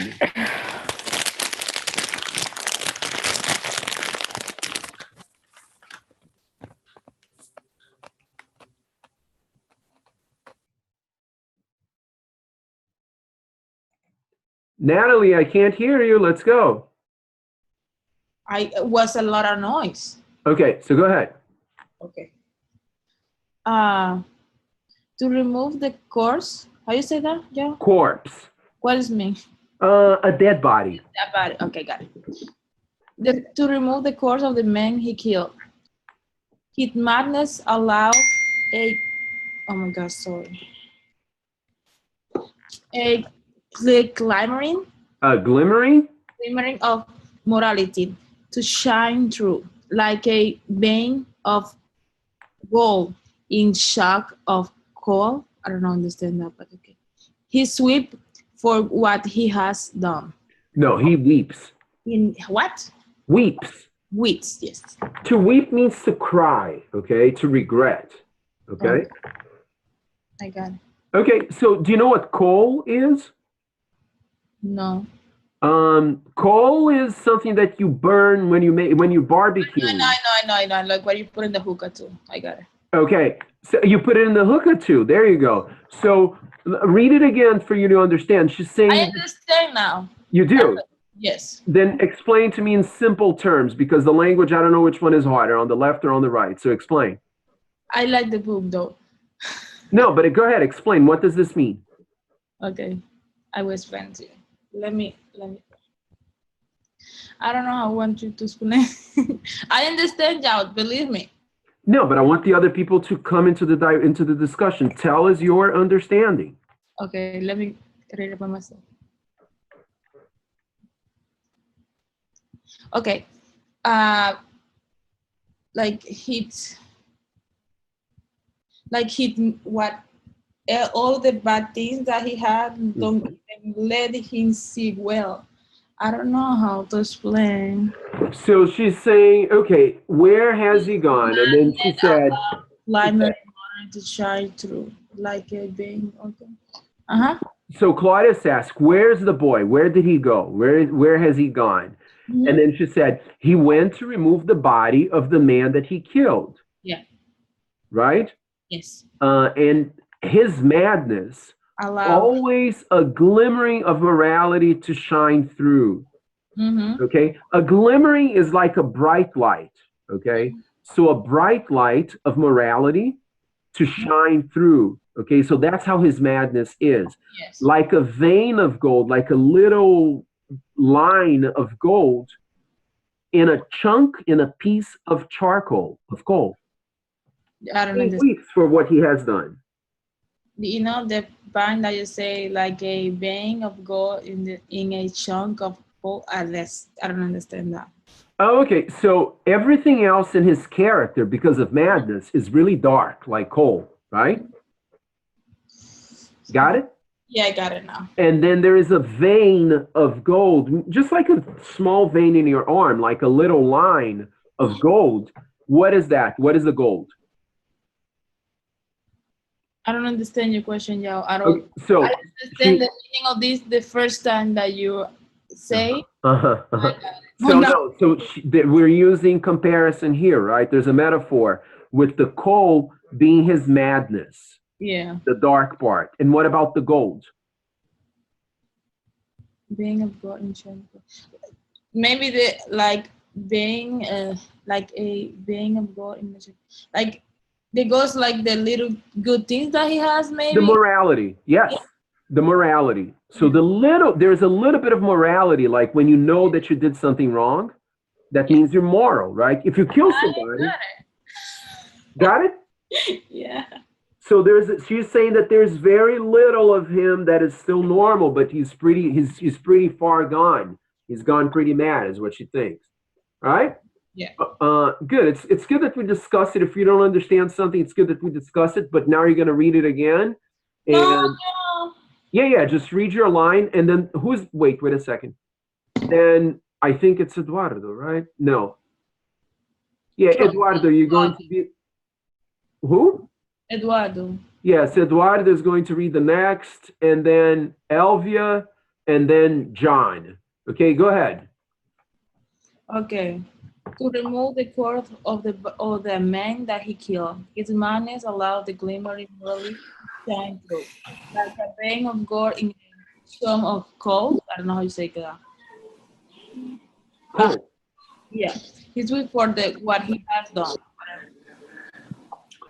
Oh, Gertrude, let's go. What? Yeah. You finished? Hello. Go ahead, Claudius. I mean, Eduardo. Oh, Gertrude, let's go. As soon as the sun sets, can you move the cursor? We'll ship him? Yeah, we're shipping him off to England. It'll take all my diplomatic know how to explain and excuse the murder he's committed. Hey, Gilder's turn. I speak, right? Yes. Now, Elvia, you go ahead. My friend. No, it's me. My friend. It's still him. Oh. Okay. My friends, go find others to help you. Hamlet is in madness, has killed Polonius and dragged him out of his mother's bedroom. Go, find him and speak nicely to him, and bring the corpus into the chapel. Please, hurry. Still me? Oh. Yes. Come, Gertrude. Well confer with our wishes, wisest friends, and tell them what we are going to do and what terrible deed has been done already. Let's hope slender, a bullet that can travel halfway around the world and still hit the exact target spare us. Oh, we must go. I'm full of confusion and despair. Very good. Elvia, what does confer mean? Like you like having a conversation. Yes, like having a conference, right? Yeah. Excellent. So he says, come, Gertrude, we'll confer with our wisest friends. Eduardo, what does wisest mean? It's easy. Elvia, Yeah. what does it mean? Like talk. No, wisest. What does that mean? Like a lot. No. Anybody know what wise means? Kaka, go ahead, Kaka. Unmute yourself. What does wise mean? Kaka. Wait. It's not like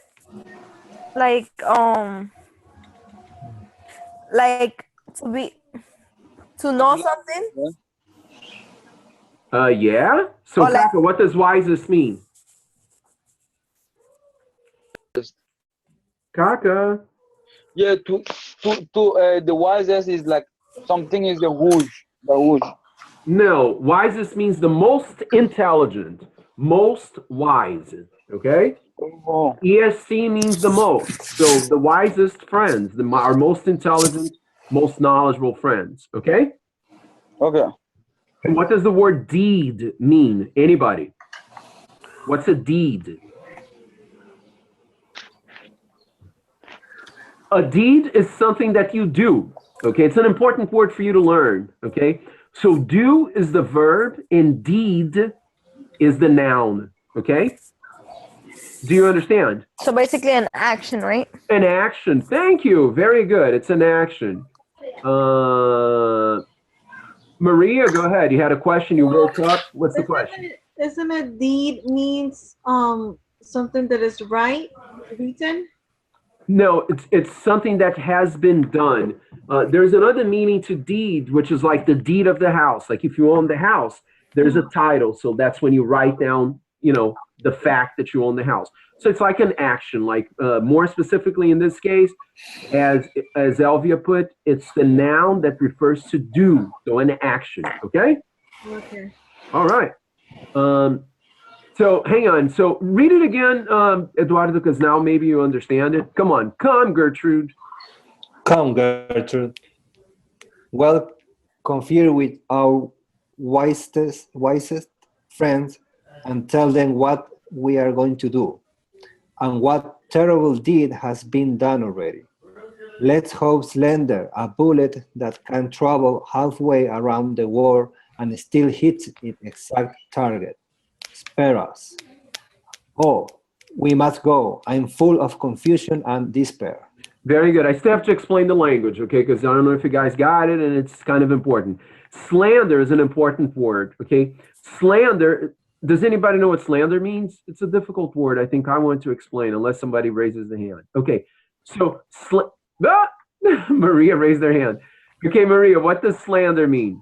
Slander means somebody says something that is not true about you, and it's Very good. It's not lying. It's Yes. something Yeah. not So when different. people say bad stuff about you, that's called slandering. Okay. Very good. So he's. We call him chismoso. What's maybe gossip is a form of slander. You said chisme in Spanish. That's slander, right? That's gossip, right? Es calumnia. Very good. So calumny is a word in English too, and it means slander. It's when you say bad things about people, right? So you say, let's hope. Now read it again, Eduardo. Let's hope slander. Let's hope slander, a bullet that can travel halfway around the world and still hit the exact target. Spare us. No, spares us. Spares us. So let's hope that slander spares us. Does anybody know what to spare somebody means? Tell me. Okay, so if you spare somebody, that means that you don't kill the person, okay? So if for example, if somebody comes to kill everybody in the room and I say, please spare my life, that means save my life, don't kill me.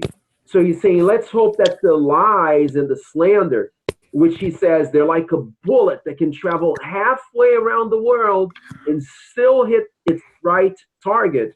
Let's hope that slander saves us and does not kill us. Oh, we must go. I'm full of confusion and despair. They exit. Okay. Now, who's going to be Hamlet? Kaka is going to be Hamlet. The gentleman, it's going to be Elvia. And then Rosencrantz is going to be Maria. And then Sam is going to be the next character. Go.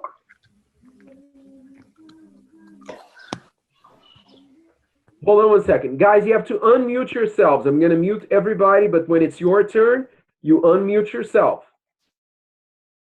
Go ahead, Kaka, begin. The body is safely hidden. Hidden. Hidden. Hamlet, Lord Hamlet. What is that noise? Who is calling for Hamlet? Oh, here they come. What have you done with the corpse, my lord? I've gotten it dirty, ashes to ashes, and dust to dust. But tell us, where is it, so we can take it to the chapel? Don't believe it. Believe what? That I did take you No, advice. that I take your advice rather than keep my own secret. Besides, you a sponge. What is the son of king supposed to say to the sponge? You think I'm a sponge, my lord? Go on. Yes, sir. A sponge that sucks up the king's approval, his reward, and his decision officer, like that give the king the best service in the end. He keeps them in his mouth like a pet. First, he moves them around, then he swallows them when he needs what you have found out. He can just squeeze you like a sponge and you would be dry again. I don't follow, my lord. I'm glad about that.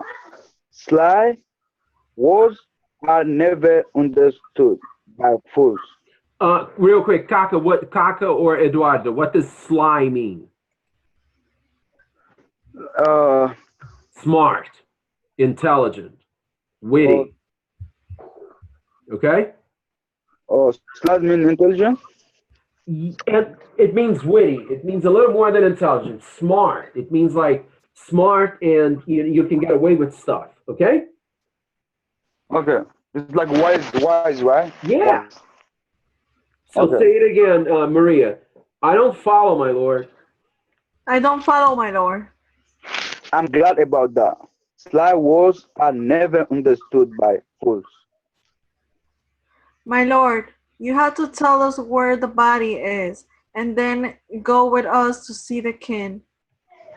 The bodies what the king, but the king is not what the body. The king is king.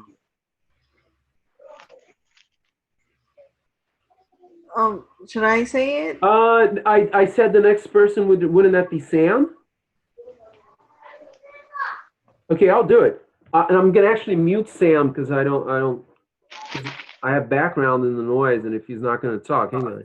I'm here. Yeah. So why don't you read your line? Didn't stand? Yeah. Okay. A thing, my lord. A thing of no importance. Take me to him, ready or not. Here I come. Okay, I think that's it. I think that's the end of the scene, right? Yes. Okay, I liked it. I think we're going to keep the same people who read. We're going to read it again, but here's the task we're going to do. I'm going to be honest. I don't know that I liked everybody's interpretation. You guys have to put a little bit more feeling, so we're going to help each other. Can I be Hamlet? Kaka, is it okay if she is Hamlet and you do her character? Okay, who's that? Elvia? Okay, you can do. Which character are you doing? Hamlet. Okay, so before, which one was doing? I was the gentleman. Okay, Gentleman? so you're going to be the gentleman on page 2 or 3, I guess. 3, right? So the people who are reading before are going to read again, okay? So Claudius, I think, was Eduardo, if I'm not mistaken, and then Gertrude was Corrales. Everybody else, you need to mute yourself. Go ahead and mute yourself right now. Mute yourself, please. Thank you. So whoever is not reading, you need to write one word that describes the mood or the attitude of that character. For example, I'm going to help you out a little bit. Look at this page right now. When Hamlet goes, look at this, hold on. After he says, don't believe it, I don't follow, my lord, then Hamlet says, I'm glad about that. Sly words are never understood by fools. I would say that Hamlet is being at least sarcastic in this scene. Yes. You agree? Or disrespectful. Pardon me? Or disrespectful. Deceitful, correct, correct. He's trying to deceive people, right? He's trying to trick people, tricky, deceitful, and so on. So I need, whoever's not reading, Kaka, if you're not reading in that part, okay, if you don't have a character, then you need to write some words that indicate what the person is supposed to read like. Because we're going to read this twice again, but then you're going to tell people how they should read it, okay? Let's start again. Oh, sorry. Okay, here we go.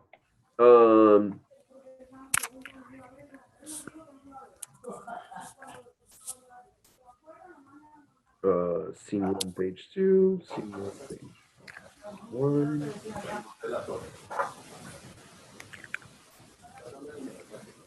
Está bien, bye. Yeah, it's right here. Okay, it starts right here, right? Yes. Okay, so Act 4, No. Scene 2. Go ahead. Doesn't it start there? Yeah. Okay, who begins? The body is safely hidden. It's hidden. We Hidden. discussed this. But wait, this is not when you start, LV. You start only in page 3. There's No, another it's not Hamlet. that one. Who was the first Hamlet? Kaka. No, he wasn't. He was the second Hamlet. Someone else had. Oh, the second one, yeah. Who had this Hamlet part before? Was it you, Eduardo? Eduardo. Was Eduardo. Okay, Eduardo, are you around? No, was not Eduardo. Was Christian I again. think, I'm sorry, I think it was Christian, wasn't it? Christian. No, Christian was the other one. I was Claudius. Claudius. Yeah, I was Claudius. What? Okay, who read it, please? I do it. What you want me to do? I'm gonna be Hamlet then. If nobody knows when, I'm gonna be Hamlet. That's good. The body is safely hidden. And thought Elvia can be. No, she's gonna be the other Hamlet. Do the next part. Let me do this one. The body is safely hidden.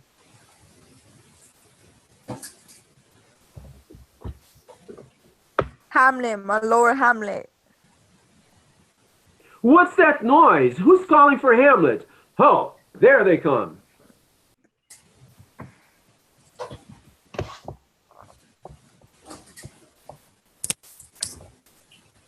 What have you done with my corpse, my lord? I've gotten it dirty. Ashes to ashes and dust to dust.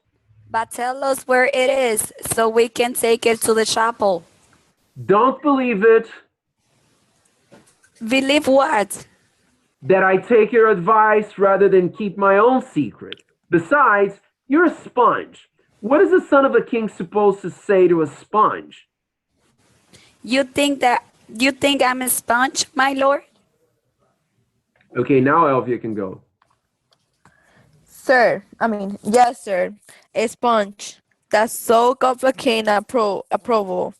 His reward and his decisions. Officers like that give the king the best service in the end. He keeps them in his mouth like an ape. Ape. First he moved them around, then he swallowed them. When he needs what you have found out, he can use to squeeze you like a sponge and you dry again. Don't follow, my lord. I'm glad about that. Sly words are never understood by fools. My lord, you have told us where the body is, and then go with us to see the king. The body with the king. But the king's not with the body. The king is a thing. Who's Guildenstern? Thank my lord. A thing of no importance. Take me to him. Read or not, here I come. Ready or not? Here I come. Have you ever heard this before? Ready or not, here I come? Yeah. Okay, very well. So I think it's not going to be difficult to do this because first we read scene 1 and we're not going to be reading scene 1. We're just going to read scene 2. Did you guys take any notes? I'm going to give you 3 minutes to go ahead and write some words that tell us what attitudes these people should be having when you notice a different attitude, okay? Please raise your hand when you notice one change in attitude. All right, I'm going to mute everybody.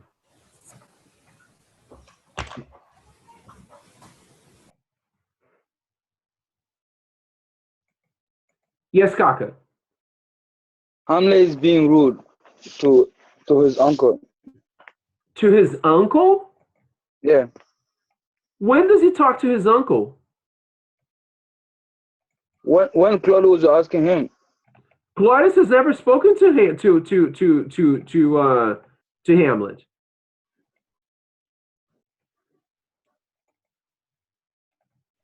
He do?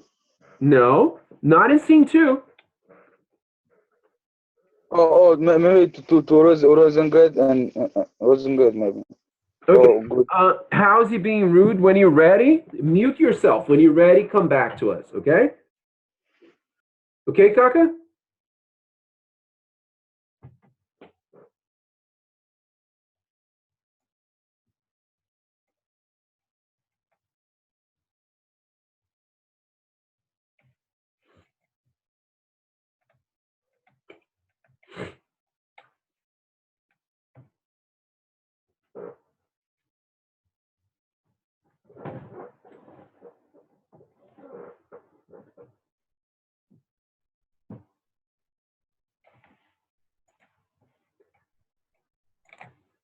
Natalie and Eduardo, you guys are reading the first scene, right? Scene 1.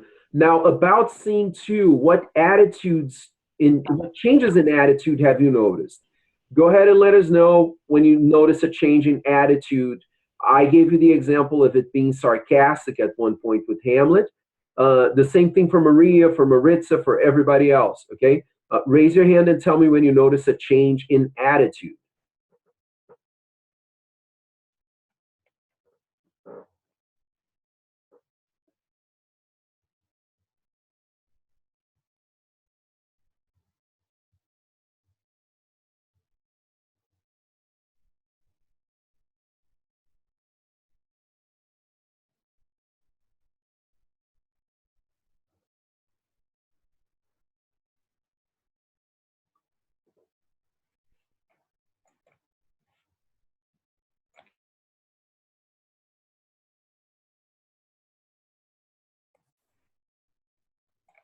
Yes, Eduardo. Yeah, I think he's evasive. Can I say that word like that? Who is again? Hamlet is evasive. Evasive. Yeah, but because Wait. What does evasive mean? like when they ask them something, they answer, but not with the right answers. Not with a direct answer, right? With clues. Something Very like good. So when you ask me, Jao, do we have class tomorrow? And then I tell you, well, we always have class, right? And I don't tell you if we have class tomorrow, right? So that's evasive. When is he being evasive? when Rosencrantz asking for Yes. the corpus. Yes. You have, let's say, I got it in dirty, hashes to hashes and dust to dust. Very good. Yes. So why is that? So I said sarcastic. You said evasive. Why? Do you recognize that sentence? Ashes to ashes, dust to dust. Have you heard? Has anybody heard these words before? In Spanish. Okay. When did you hear these words in Spanish? I don't remember, but it's famous. Okay, but hang on. Let's hear from other people. Yes, Maria. When have you heard these words before? Isn't it from the Bible? Yeah. It is from the Bible, but who else was speaking? Natalie?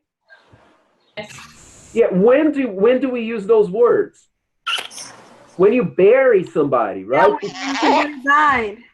Yeah. When you bury somebody and you put them under dirt, you say ashes to ashes, dirt to dirt, because in the Bible there's a scene that there's a part, and when Christ says that people need to be buried or something, and that they go back to dirt, right? So that's it. So he's saying something like that. He's saying ashes to ashes, dirt to dirt, but it doesn't say where he buried him, right? So I love that. He's being evasive. Good. Any other changes in attitude that you guys could notice? Me again? What's that? Can I speak? Yes, please go ahead. I think it's disappointed when he say don't believe it and start to explain that he doesn't trust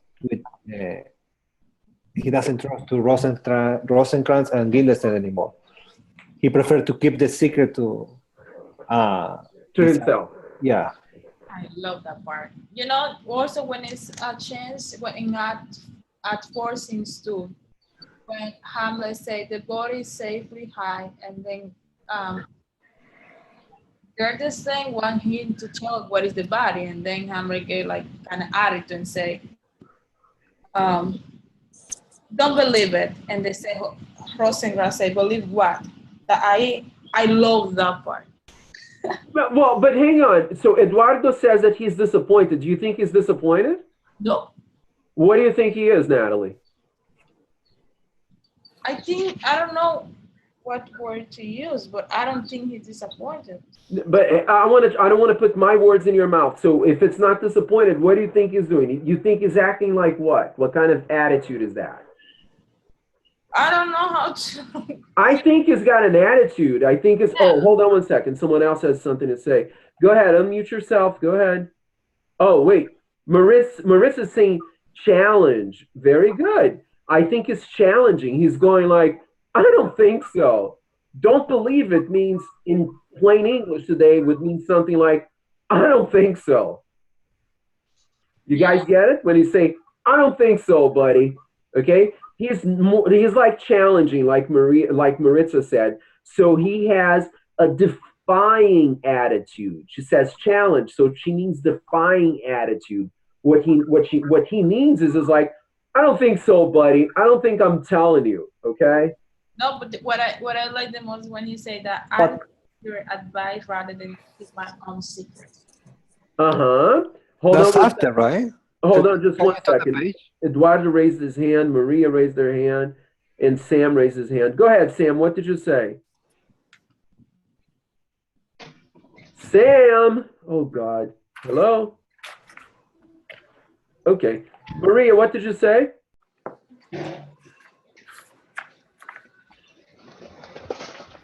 Maria? Yes. I'm sorry. I wasn't here. Okay, no problem. Then Sam, speak. If you're there, speak, and speak quickly. Okay, sorry, I wanted to talk about Claudius' attitude. Hello. Yeah, you could speak about him, but he's not in scene 2, unfortunately. Oh, okay, sorry then. So let's focus on scene 2 for 1 second because we're going to try to do just scene 2.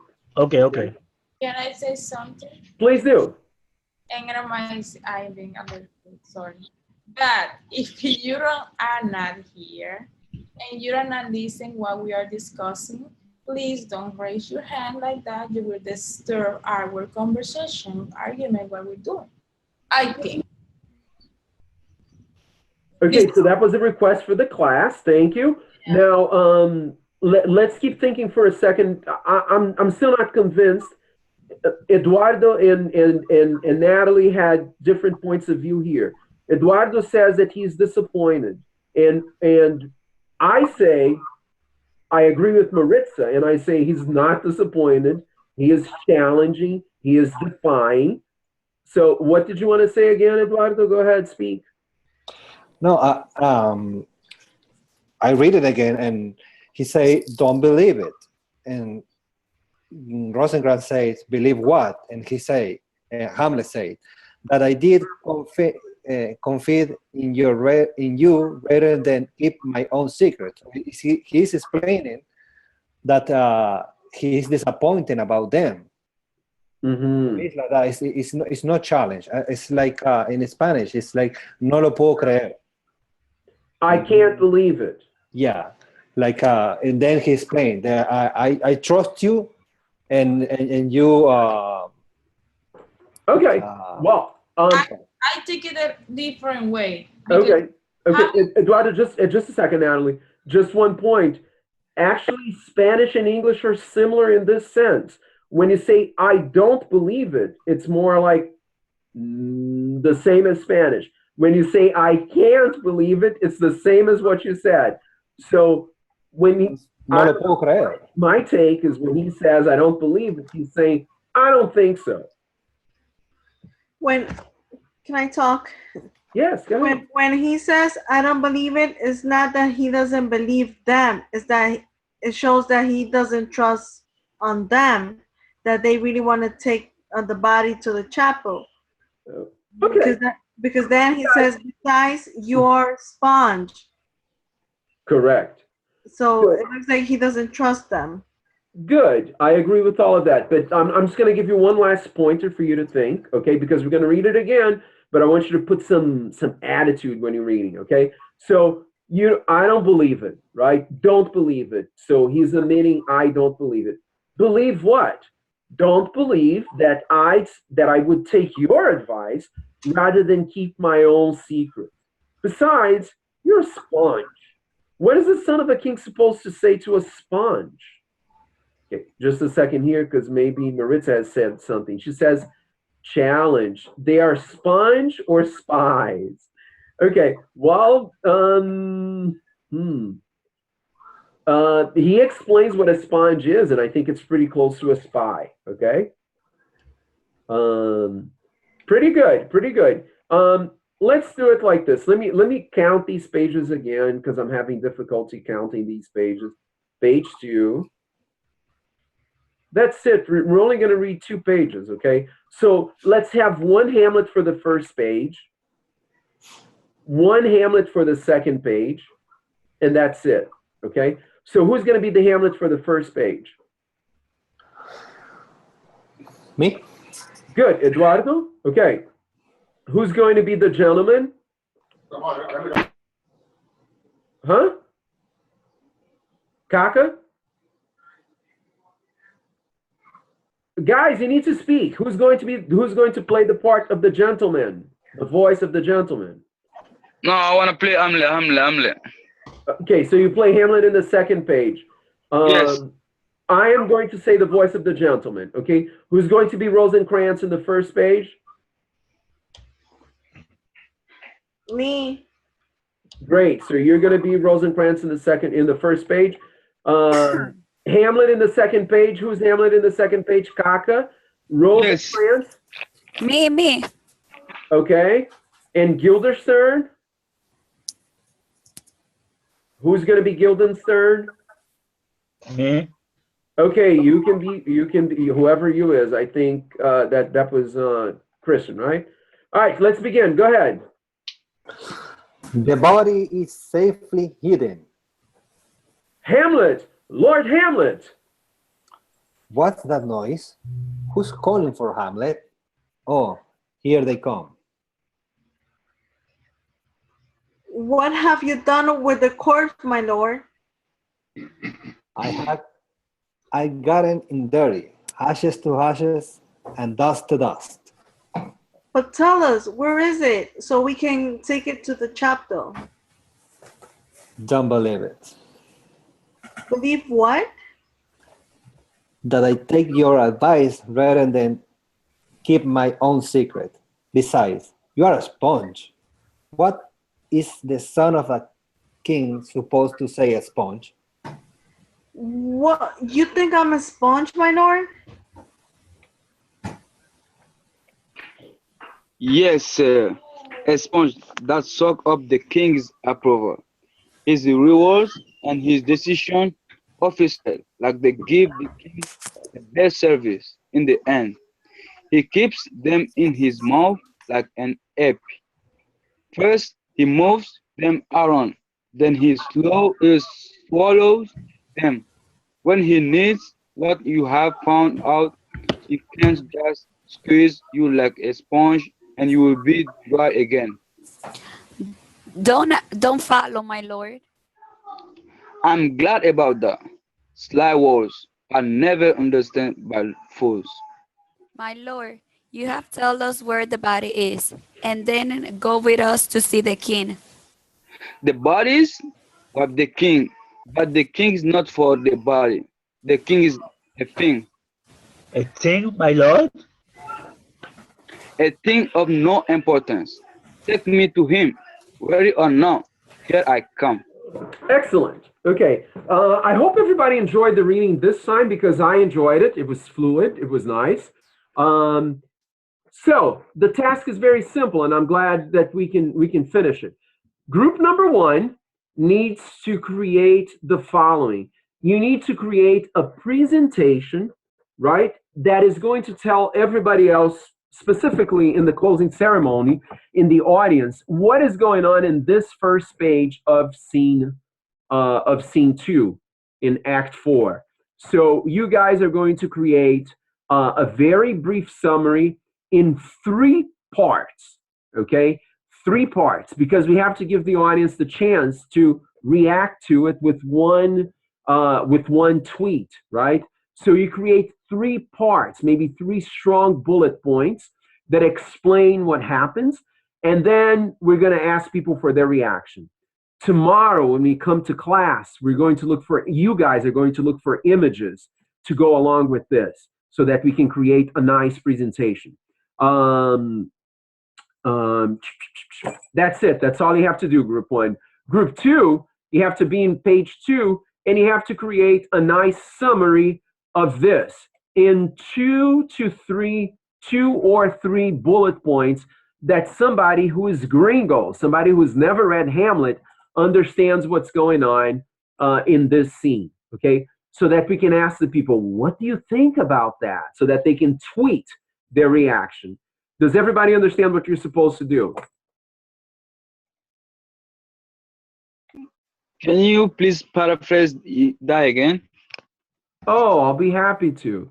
The goal of this activity right now is that group 2 will write a 3-point summary of this page right now, okay, of page 2, of this page right here. And group 1 will write a 3-point summary of page 1.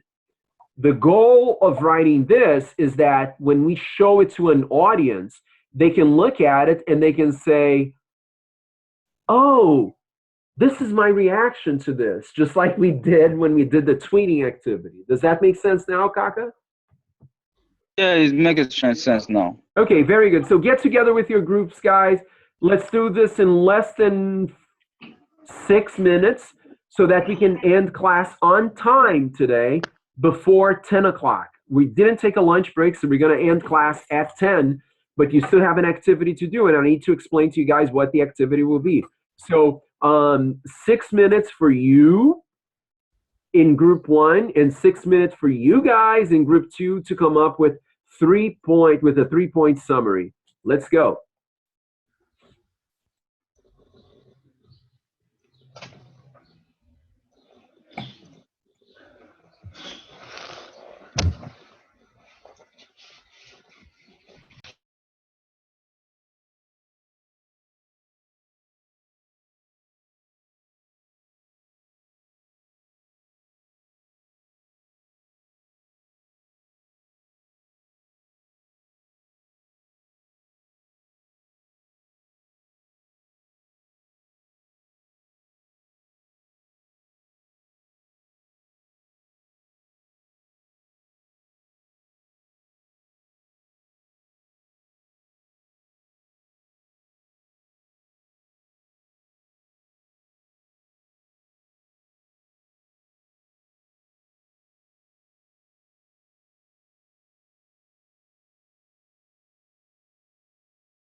Guys, I'm only seeing work from group 1, I believe. Okay, I don't know if group 2 is producing anything yet, but I need to see some work. Keep working. I only saw entries from Chris, from Sam, and Eduardo. We have our next task to do, and we only have about 4 more minutes for this before we absolutely have to move on.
Guys, very well.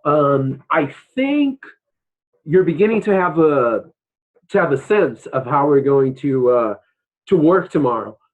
Remember, the Prezi that we saw before was fun. It captured the essence of what Act 1 was really dealing with, which is just the exposition. Remember, just showing to the audience what the play is all about, and then getting a little bit of a reaction from people, right? So today we got warmed up about that. It was a little difficult to get started, but we got warmed up. We're going to switch gears again, meaning we're going to stop doing what we were doing with Act 4, and we're going to have to continue tomorrow. And then I'm going to ask you guys to go to your email, because I just emailed you something. I just emailed you this worksheet right here. And the worksheet is going to help you write the next essay, right? Hold on one second. I'm going to check my chat line here.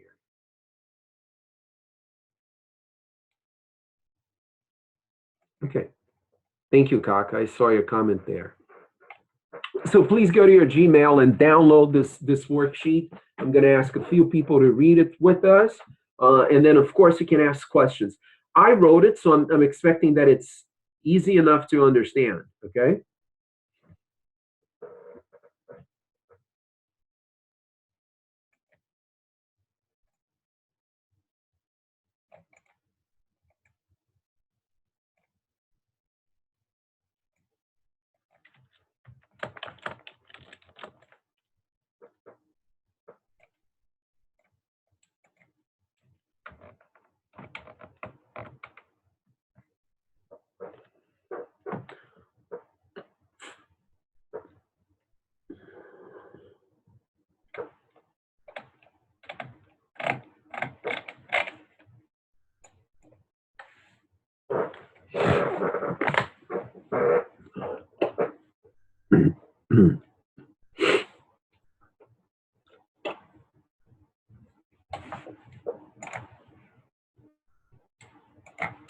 Christian, can you start reading, please?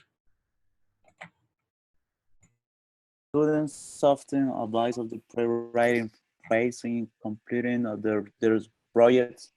This advice tends to hurt students by making the task of writing an essay appears much harder than it is. Additionally, students who do not brainstorm, outline, and draft tend to take longer to finish their essays. Okay, so explain the first paragraph, Christian. Hold on.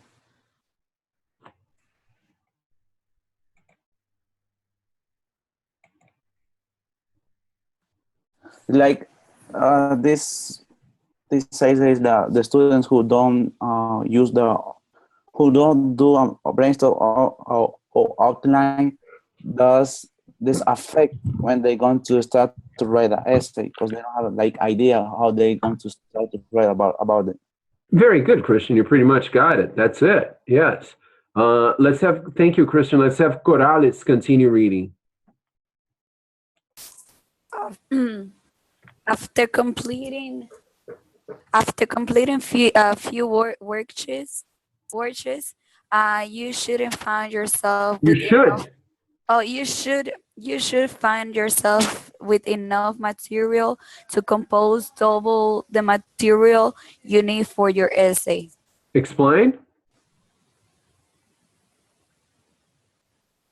That we need to find more materials, more evidence. I mean, to make a long essay, to make like enough information about what we are writing. Okay, but what about completing these worksheets? Read again to yourself, please. Okay.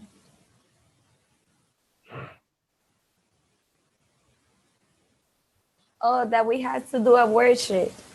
Well, this is a worksheet right now, right? Uh-huh. So after you complete a few of these, what do I expect? To have double material, to have more, to have enough information that we need to write an essay. Very good. I expect that you have more than enough material to write the essay.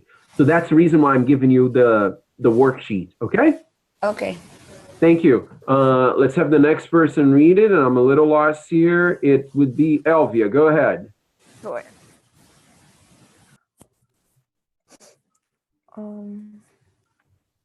So this first worksheet will help you generate arguments in support of Jonas's view. Remember that even if you do not agree with this argument, you must still be able to discuss it before you can refuse it. Similarly, if you agree with this argument, you must be able to explain why you do. Why you do so? Okay, so explain. So what this is trying to say is that it will help you for you to put it in the essay. It will help you if you don't agree. If you agree or you don't agree, it will also help you. Like you can still discuss, you can still talk about it even though if you don't agree. Very good. So completing this essay will help you discuss it, will help you talk about it, will help you by giving you material that you can discuss. Is that clear? Yes. Thank you, Elvia. Let's see who else is going to read next. Your teacher's a little slow right now. Hold on one second. I'm up to speed again. John? Yes. Read, please. Refer to the Shakespeare Navigators page. Okay, go ahead and do you have this page open already? Click on it to see where it takes you. Oh, all right, one second. Okay, if anybody else has the actual sheet open, please raise your hand and tell me where it takes you.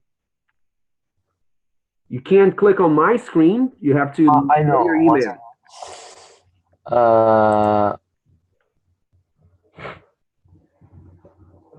You have to download it and then click on it.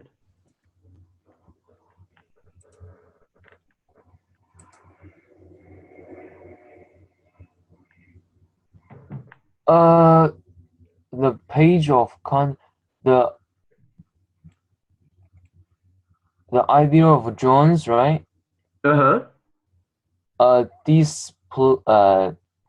Disciple of Freud have had a strong influence on both the student and the performance of Hamlet. This part of the Hamlet Navigator site present a hypertext facsimile of John's article. Okay, very good. Do you understand what a hypertext is, John? It was one of the first things you did in my first semester here. Hypertext. I don't know, sorry. Wow, that's terrible that you don't take notes and you don't retain what I teach you in class. Does anybody remember what hypertext or hyperlinks are? One of your first tasks with me was to Yes, I remember. Yes, Elvia, what is it?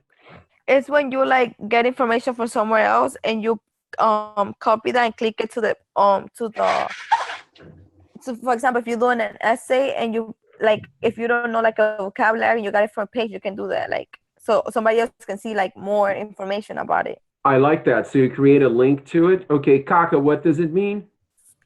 So when you on Google, like with Microsoft, you have to go to hyperlink or hyperword, and press on the word and go to hyperlink and write the email. And it's gonna when you write the email and you have to press OK. It's and not why an do you do email. that? It's not an email. It's the web address, right? Like the web page. Yeah, web address. So when you do that, and anytime you press on that word, it's gonna give you the definition, all information about the word. Excellent. Maria, can you put it more simply, please? Hyperlink is when you connect some information that you have in an article or in any kind of document, and it connects you to a website where you can get more information about it. Excellent. Okay. So if you guys click on this hyperlink that I created right here, right? If you download your document and then you click and press Control and click on it, it'll take you to this page, and I'm showing you now what the page is. Your teacher is lost again. Hold on one second. I think this is the one. Yeah. So you get to this page. Can you see it? Okay, so in this page, take a look at this page and tell me what it is. It's best if you open it yourself so that you can click on it and arrive at some conclusions as to It's where to explaining take it. by page is giving you a specific point of the page. Of the page? Yeah, it says page 72. The important is about something in each page. Of what article? I get of Hamlet. No, of the Jones article that we were Oh, reading yeah, before. the link that you sent us. Yes, okay. Yeah. So it's basically an explanation for you of this article, except that it goes page by page, like page 72, page 73, page 74, and so on. Page by page, it tells you what each page of the article tells, okay? What it talks about. So it makes it easier for you to read the article. It's like a guided reading, okay? So it's a cheat sheet online, okay? So now that I muted Kaka because there was a lot of noise, let me continue. Hold on one second. All right, so let me go back here. Let me go to a new share.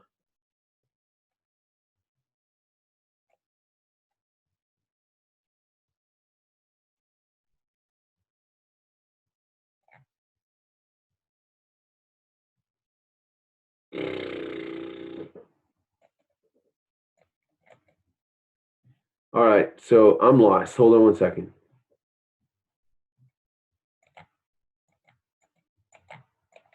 I am lost. Okay, now I'm in the right page. Okay, let me try it now. Okay, good. So if you guys look through this page, I am going to help you right now by telling you that if you look at the summary that you wrote of the first page, okay, it summarizes the first page, which, you know, you guys summarized it much more nicely than this. The first page talks about what? The importance of Freud's ideas to the study of artistic creativity. I'm going to make it even simpler to you. Artistic creativity means the arts, like literature, plays, movies, paintings, and so on.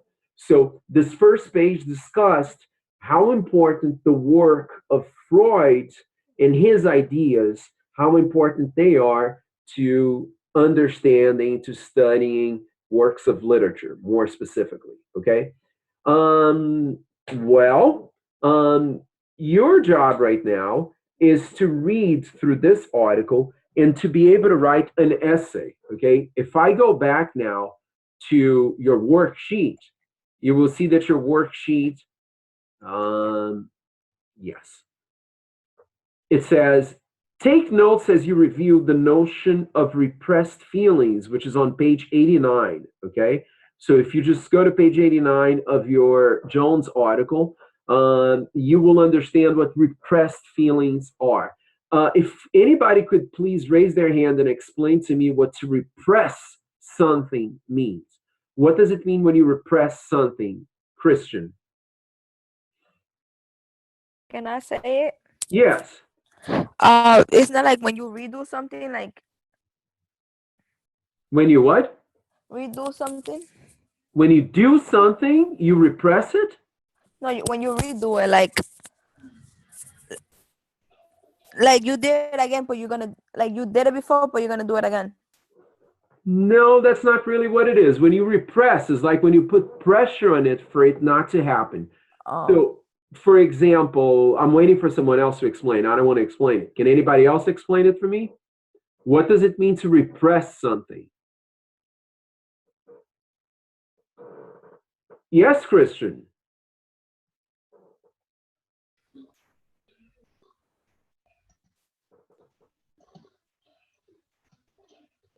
Yeah, What is- it's like when you hold something, like, no?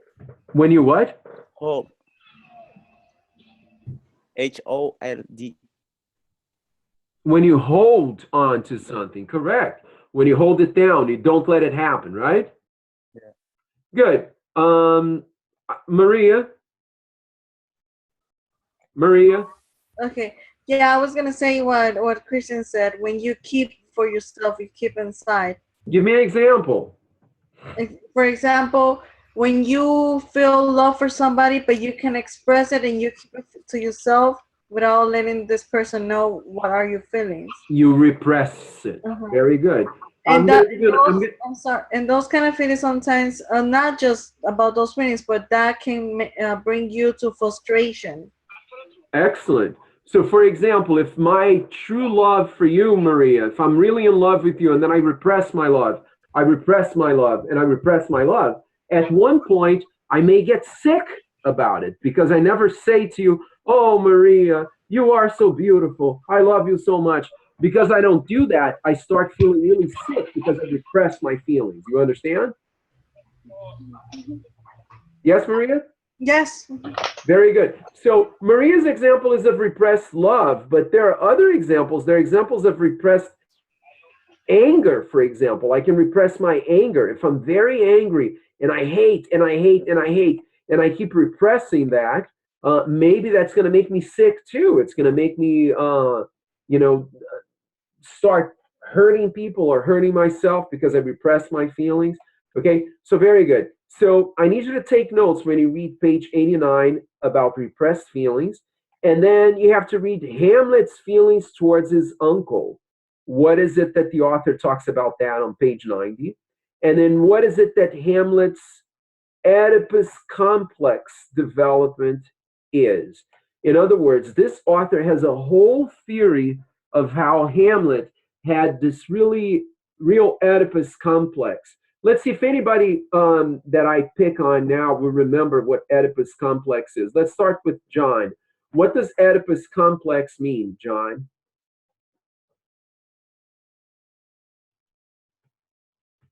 John, I'm not sure if I can mark you present for today because you never have the answers. You're never around. Excuse me. What does Oedipus complex mean? Oedipus complex, Hamlet's Oedipus complex development. I'm not sure really well. That's why I'm saying I don't know if I should mark you present because you never know the answer, you're never around, you're not participating. Thank you. Kaka, what do you remember about Oedipus complex?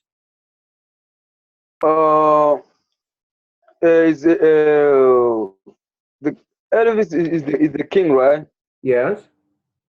And the king who killed his father and wanna marry married to his That's mother. the Greek story, but that's not Oedipus complex. What does Oedipus complex mean? Was the article that they started how to get a value from the art. Nope, that's not what it is. Maria, what does Oedipus not Maria, sorry. Maria has a degree in psychology. That doesn't work. Natalie, what does Oedipus complex mean?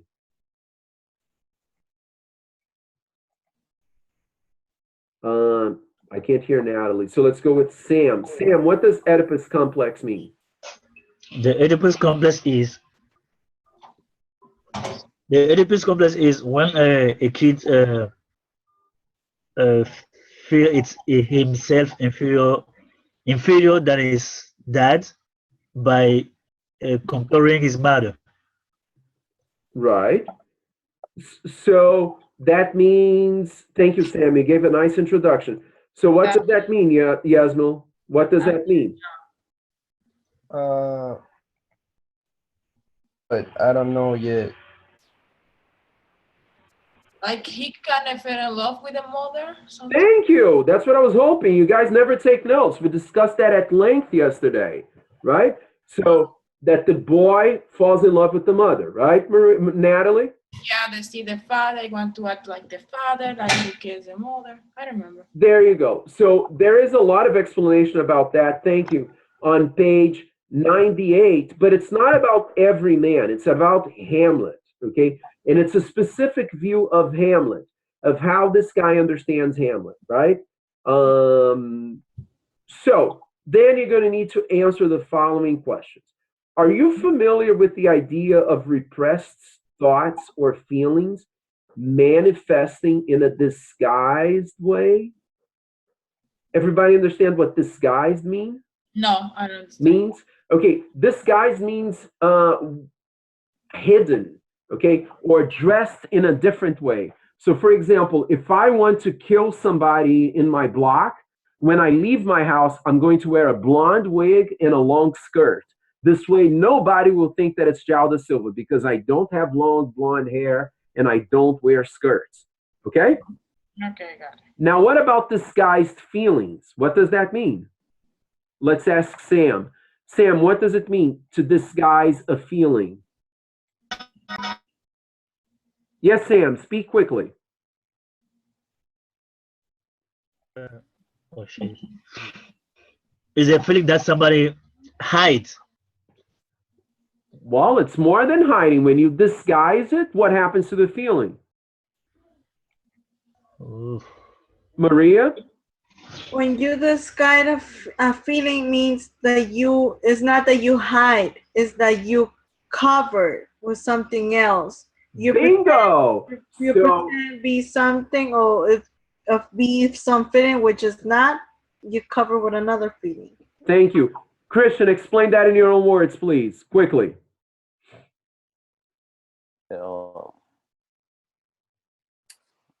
I don't know, yeah.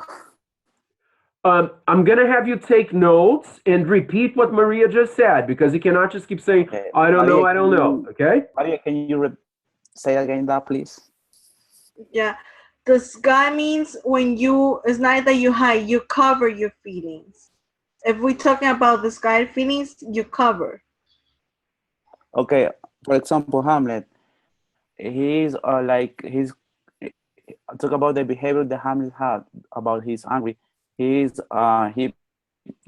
covering his feelings, upset feelings, and that maybe he become that feelings and the anger, and that became him act like crazy. Very good. So how is he disguising his anger? With madness, right? Yeah. That's what you said, right, Christian? Yeah. Very good. Very wise. Okay. Wow. So I think question A is going to be very easy for you to find an example, but it doesn't have to be an example from the play. It can be an example from real life. Real quick, Maritza says something. She said, hide his feelings. You cover your feelings with other feelings. Correct, Maritza? Maritza cannot speak, but she's still participating. All right, let's have Eduardo read question B there.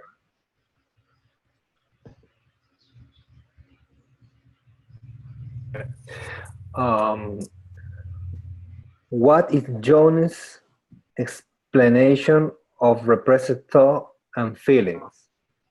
How does that fit with our discussion of the unconscious? Unconscious. Okay. Unconscious. Very good. What does conscious mean, Eduardo? Unconscious? No, conscious. Conscious? When you know something that you know you are doing, right? Very good. So if you're conscious, that means you're aware, right? Yeah. For example, if I'm asleep, am I conscious or unconscious? Unconscious. Very good. Actually, Freud talks a lot about the unconscious through dreams. When you're asleep, your mind goes completely free, right? So the unconscious can speak. But when you're awake, you're conscious, okay? Okay. Thank you. Now, John, would you read question C, please? Please read example of Hamlet's behavior that could indicate the manifestation of repressed mental process. You may use your own words. For example. For example, the time when Hamlet, okay, or supplement your explanation with the quote from the text. Okay, thank you. Now, do you think you can explain that, John? I can help you. List 3 example of Hamlet's behavior. It could. It said, let me list 3 example of Hamlet's behavior reflect on his mental process, right? Right, but I said repress mental processes. Someone else explained that. 3 examples of what? What he pretend to show other people's mental his real feeling. Very good. Thank you. John, you talked about, I hope everybody's listening, because John said that when you repress your feelings, you repress consciously. When you read the article, which you're going to have time to read right now, you will understand that according to, to Freud and according to Jones, when feelings are repressed, we don't do it willingly. We don't do it with the intention or consciousness. We do it because our minds do it for us. So for example, John, I'm completely in love with you, okay? But you're a guy, so I can't be in love with you because I don't want anybody to know that I'm gay. So I'm going to repress my love, but I don't do it because I'm doing it consciously. I do it because everybody, when I was growing up, everybody told me, you can't be gay, you can't be gay. So when I repress my feelings, something else happens. I become a crazy person and I start killing a lot of people because really what I had was love, but because I repressed it, it became something ugly, like hate for other people. Do you understand? Yes. But in this case, I didn't repress it consciously. It was unconscious, okay? Yeah. Okay, so you need to list 3 examples of Hamlet's behavior that could indicate that he is repressing his mental processes. For example, you can say, there was this time in the play when Hamlet, blah, blah, blah, blah, blah. Or you can just quote from the play, and then I ask you to do that 3 times. Once, twice, 3 times. Thank you, John. All right. Now, Corrales, read part D, please. According to Jones,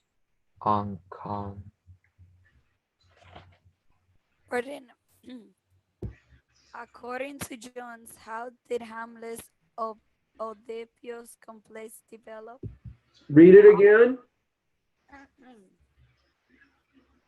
Louder, Corrales. According to Jones. According to Jones, how did Hamlet's Oedipus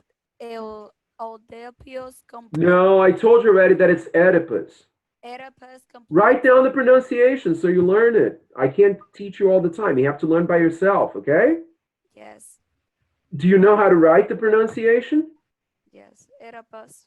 Create some brackets. Go like this. Open up some brackets. Look, open up a bracket. It can be a square bracket. It can be a round bracket. And then you write it like this.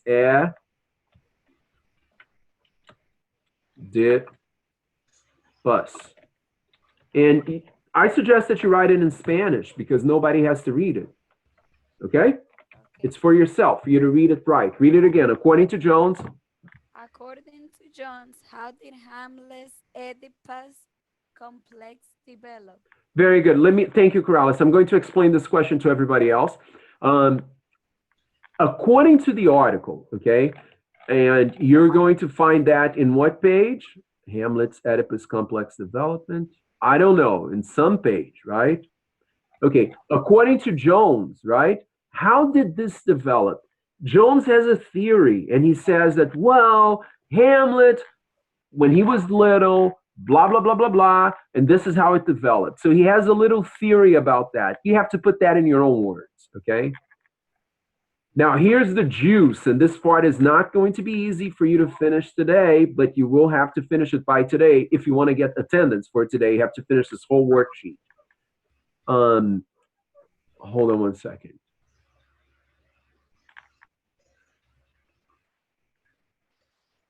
Great. Sam, read the next one. Composing an argument.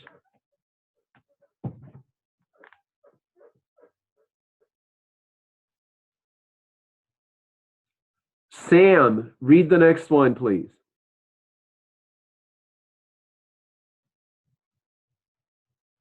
Opposing an argument.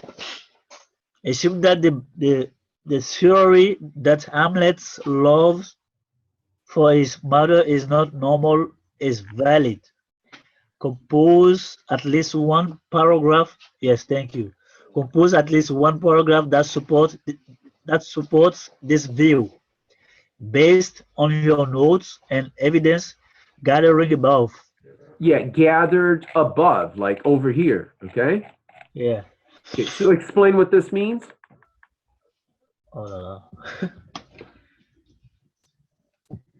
Can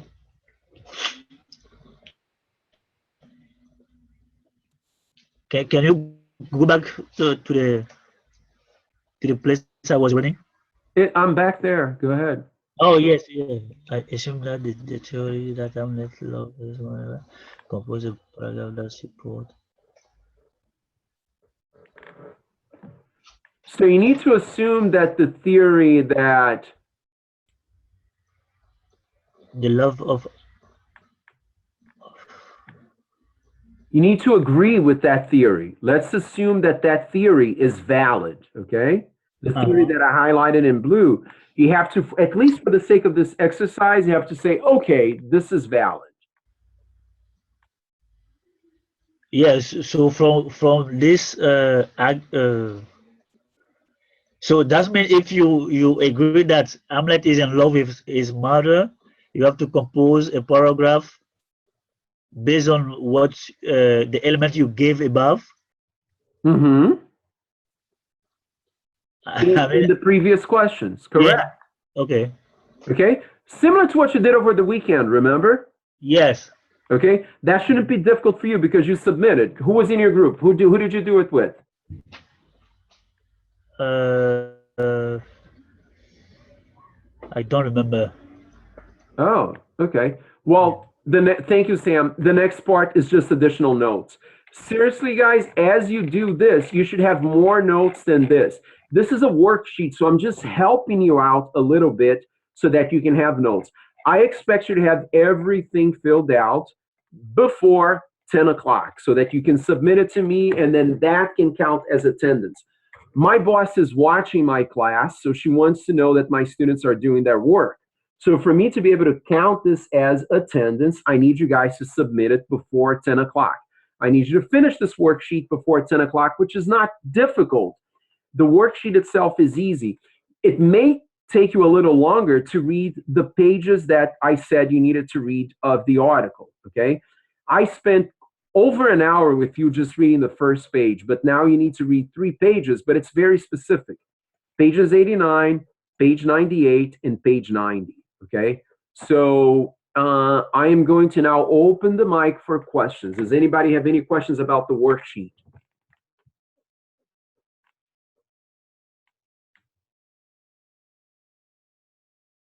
All right. Does anybody have any questions about what you need to submit before 10 o'clock, which gives you about 1 hour from now, a little over 1 hour? Yes. How do we supposed to send it to you? By Google Docs. Okay. Okay. So here's how I would do it, Elvia. I would just type the answers here. This way it's easier, right? You can just go like this, highlight it, and then type the answer. Are you familiar? I am very familiar, with this idea because my mother, my dog, whatever you want. Okay? Mm-hmm. So that's how you do it. And then you know, one way you can do it is you can save as in your computer. Or you can do it as a Google Doc, whichever way is easier for you. Okay?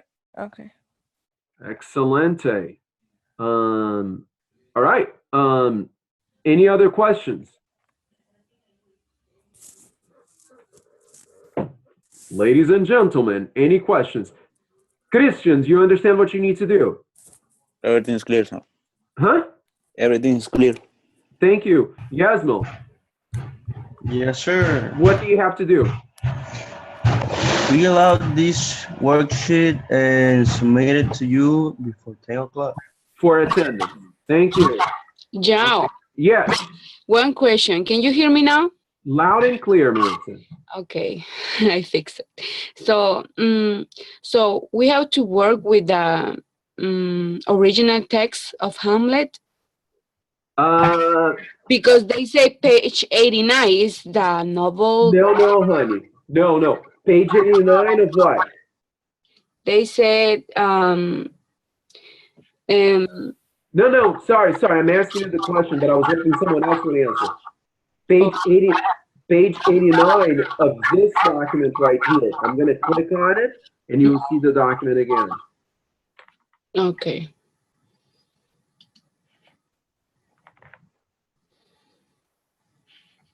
Page 89 of this document, okay? So when you click on page 89, it takes you to the Jones article. Okay, it's just one page, right? Yeah. Well, page 89 is just one page, yeah. Okay. Okay? Okay. And you have the Jones article, right? Because I shared this with you in the beginning of this class today. Yes, I saw it. But even if you don't, if you just use the link, it'll give you this text. Okay? I made it real easy. Okay? Okay. Got it? Got it. So you don't need, if you want to use the original text from Shakespeare, that's fine, because you can access it online. You know that you can use, hold on. You know that you can use this, right? You can use the No Fear Shakespeare text, right? Yes. For your example. But that part would be important for the worksheet. It would be important when you need to supplement it with quotes, okay? Okay. One thing you can do now, Mitz, is you can lower the volume a little bit because I can hear myself when I speak. Okay. Okay? But now you fix the mic, it should be better. Thank you. Any other questions? Okay. Natalie, is everything very clear to you? What you say? Is everything clear to you about what you need to do? Yes, it's everything clear. Okay, thank you. John? Yeah. Yes. Where's the document? What do you mean, where's the document? We don't have it on our Gmail. Well, I emailed it to you under worksheet. Check it out.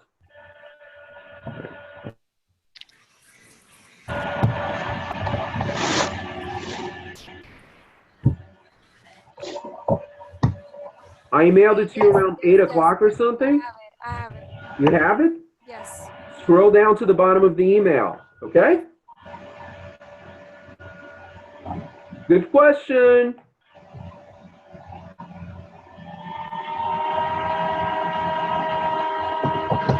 Wow, a lot of noise. Let me see. That's Yasmil. Okay. I think it's probably video games. Corrales, do you understand what you need to do? Yes. Super. Any questions, anybody else? All right, guys. Pardon? Excuse me. Yes. You said that we don't need to write down the like the last part, additional notes, right? I said you should. You probably should take additional notes. Yes. Oh, we should, right? Yes. Any part in the worksheet, right? Yes. Okay. Okay? And submit that to me before 10 o'clock for attendance. All right. Thank you so much, guys. I look forward to seeing you tomorrow, and I look forward to reading this at 10 o'clock. Okay? Okay. Have a great night. If you have any questions, you can still ask me. Bye, everybody. Xie and goodbye, everybody. All right. Hasta la vista. Hasta la vista. Meeting is adjourned. Good night, guys. No, wait. Good night, Mr. Koulibaly. Ademe, por favor, ademe.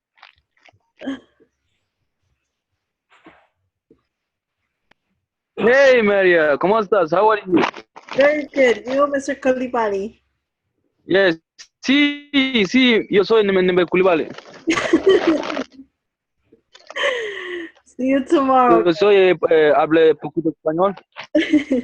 Hablo mucho Yo español. soy africano.